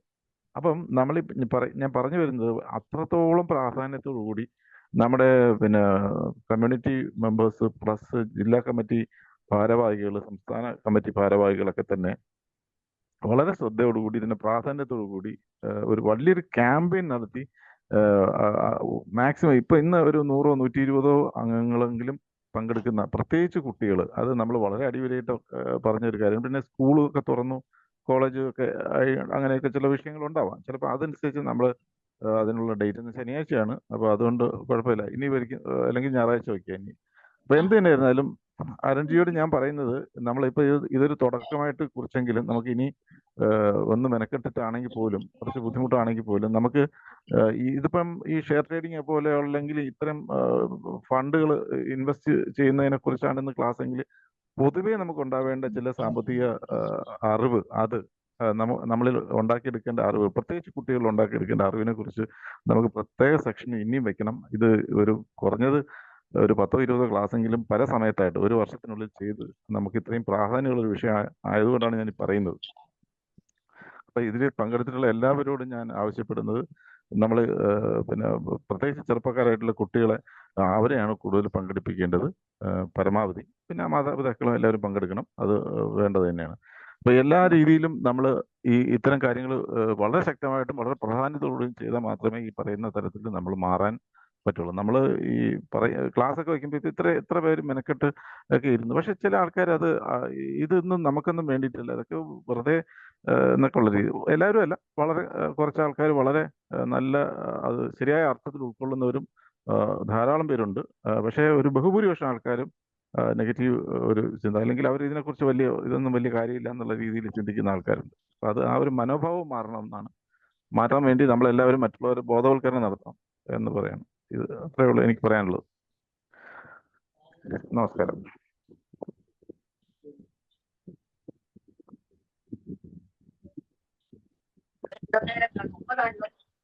ഓക്കെ, നമുക്കിന്ന് മൈൻഡപ്പ് ചെയ്യാം. വേറെ എന്തെങ്കിലും ഡിസ്കഷൻ ഉണ്ടോ? ഇല്ല. അപ്പോ ഇവിടെ സോറി. ഒരു കാര്യം കൂടി ഞാനൊന്ന് പറഞ്ഞോട്ടെ. ഓക്കെ,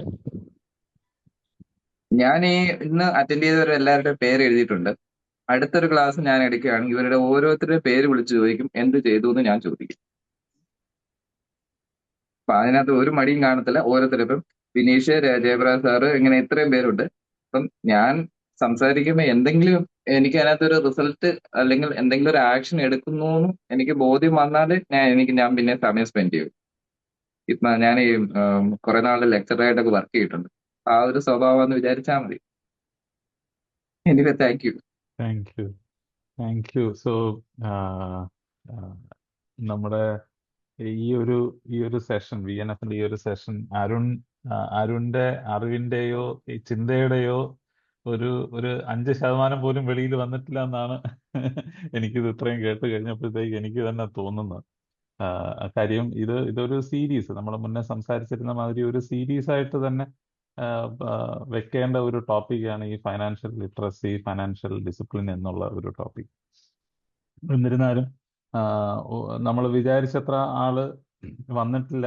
അത് ഇനിയും ഇമ്പ്രൂവ് ചെയ്യേണ്ടിയിരിക്കുന്നു. എന്നാൽ എനിക്ക് തോന്നിയത് വന്നവരിൽ ഒരു പോസിറ്റീവ് മാറ്റം ഉണ്ടാക്കിയിട്ടുണ്ടാവും എന്നാണ് ഞാൻ വിശ്വസിക്കുന്നത്. കുറച്ച് കുട്ടികളാണ് ഉണ്ടായിരുന്നത്, പക്ഷെ എന്നിരുന്നാലും അവരിൽ ഒരു അറ്റ്ലീസ്റ്റ് ഒരു ചിന്തയുടെ ഒരു തുടക്കമെങ്കിലും ആ ഒരു വിത്ത് പാകാൻ സാധിച്ചിട്ടുണ്ടെന്നാണ് എൻ്റെയും ഉറച്ച വിശ്വാസം. അവർക്ക് ഇത് കൂടുതൽ ഇതിനെപ്പറ്റി ചിന്തിക്കാനും ഇതിന്റെ നെക്സ്റ്റ് സ്റ്റെപ്സ് എടുക്കാനും ഒക്കെ അവരെ പ്രേരിപ്പിക്കുന്ന തരത്തിൽ ഉതകിയിട്ടുണ്ടെന്ന് തോന്നുന്നു. അപ്പോൾ നമുക്ക് ഇനിയും ഫ്യൂച്ചറിൽ ഇതുപോലത്തെ സെഷൻസ് അരുൺ തന്നെ ആ സെഷൻസ് ഹാൻഡിൽ ചെയ്യണം.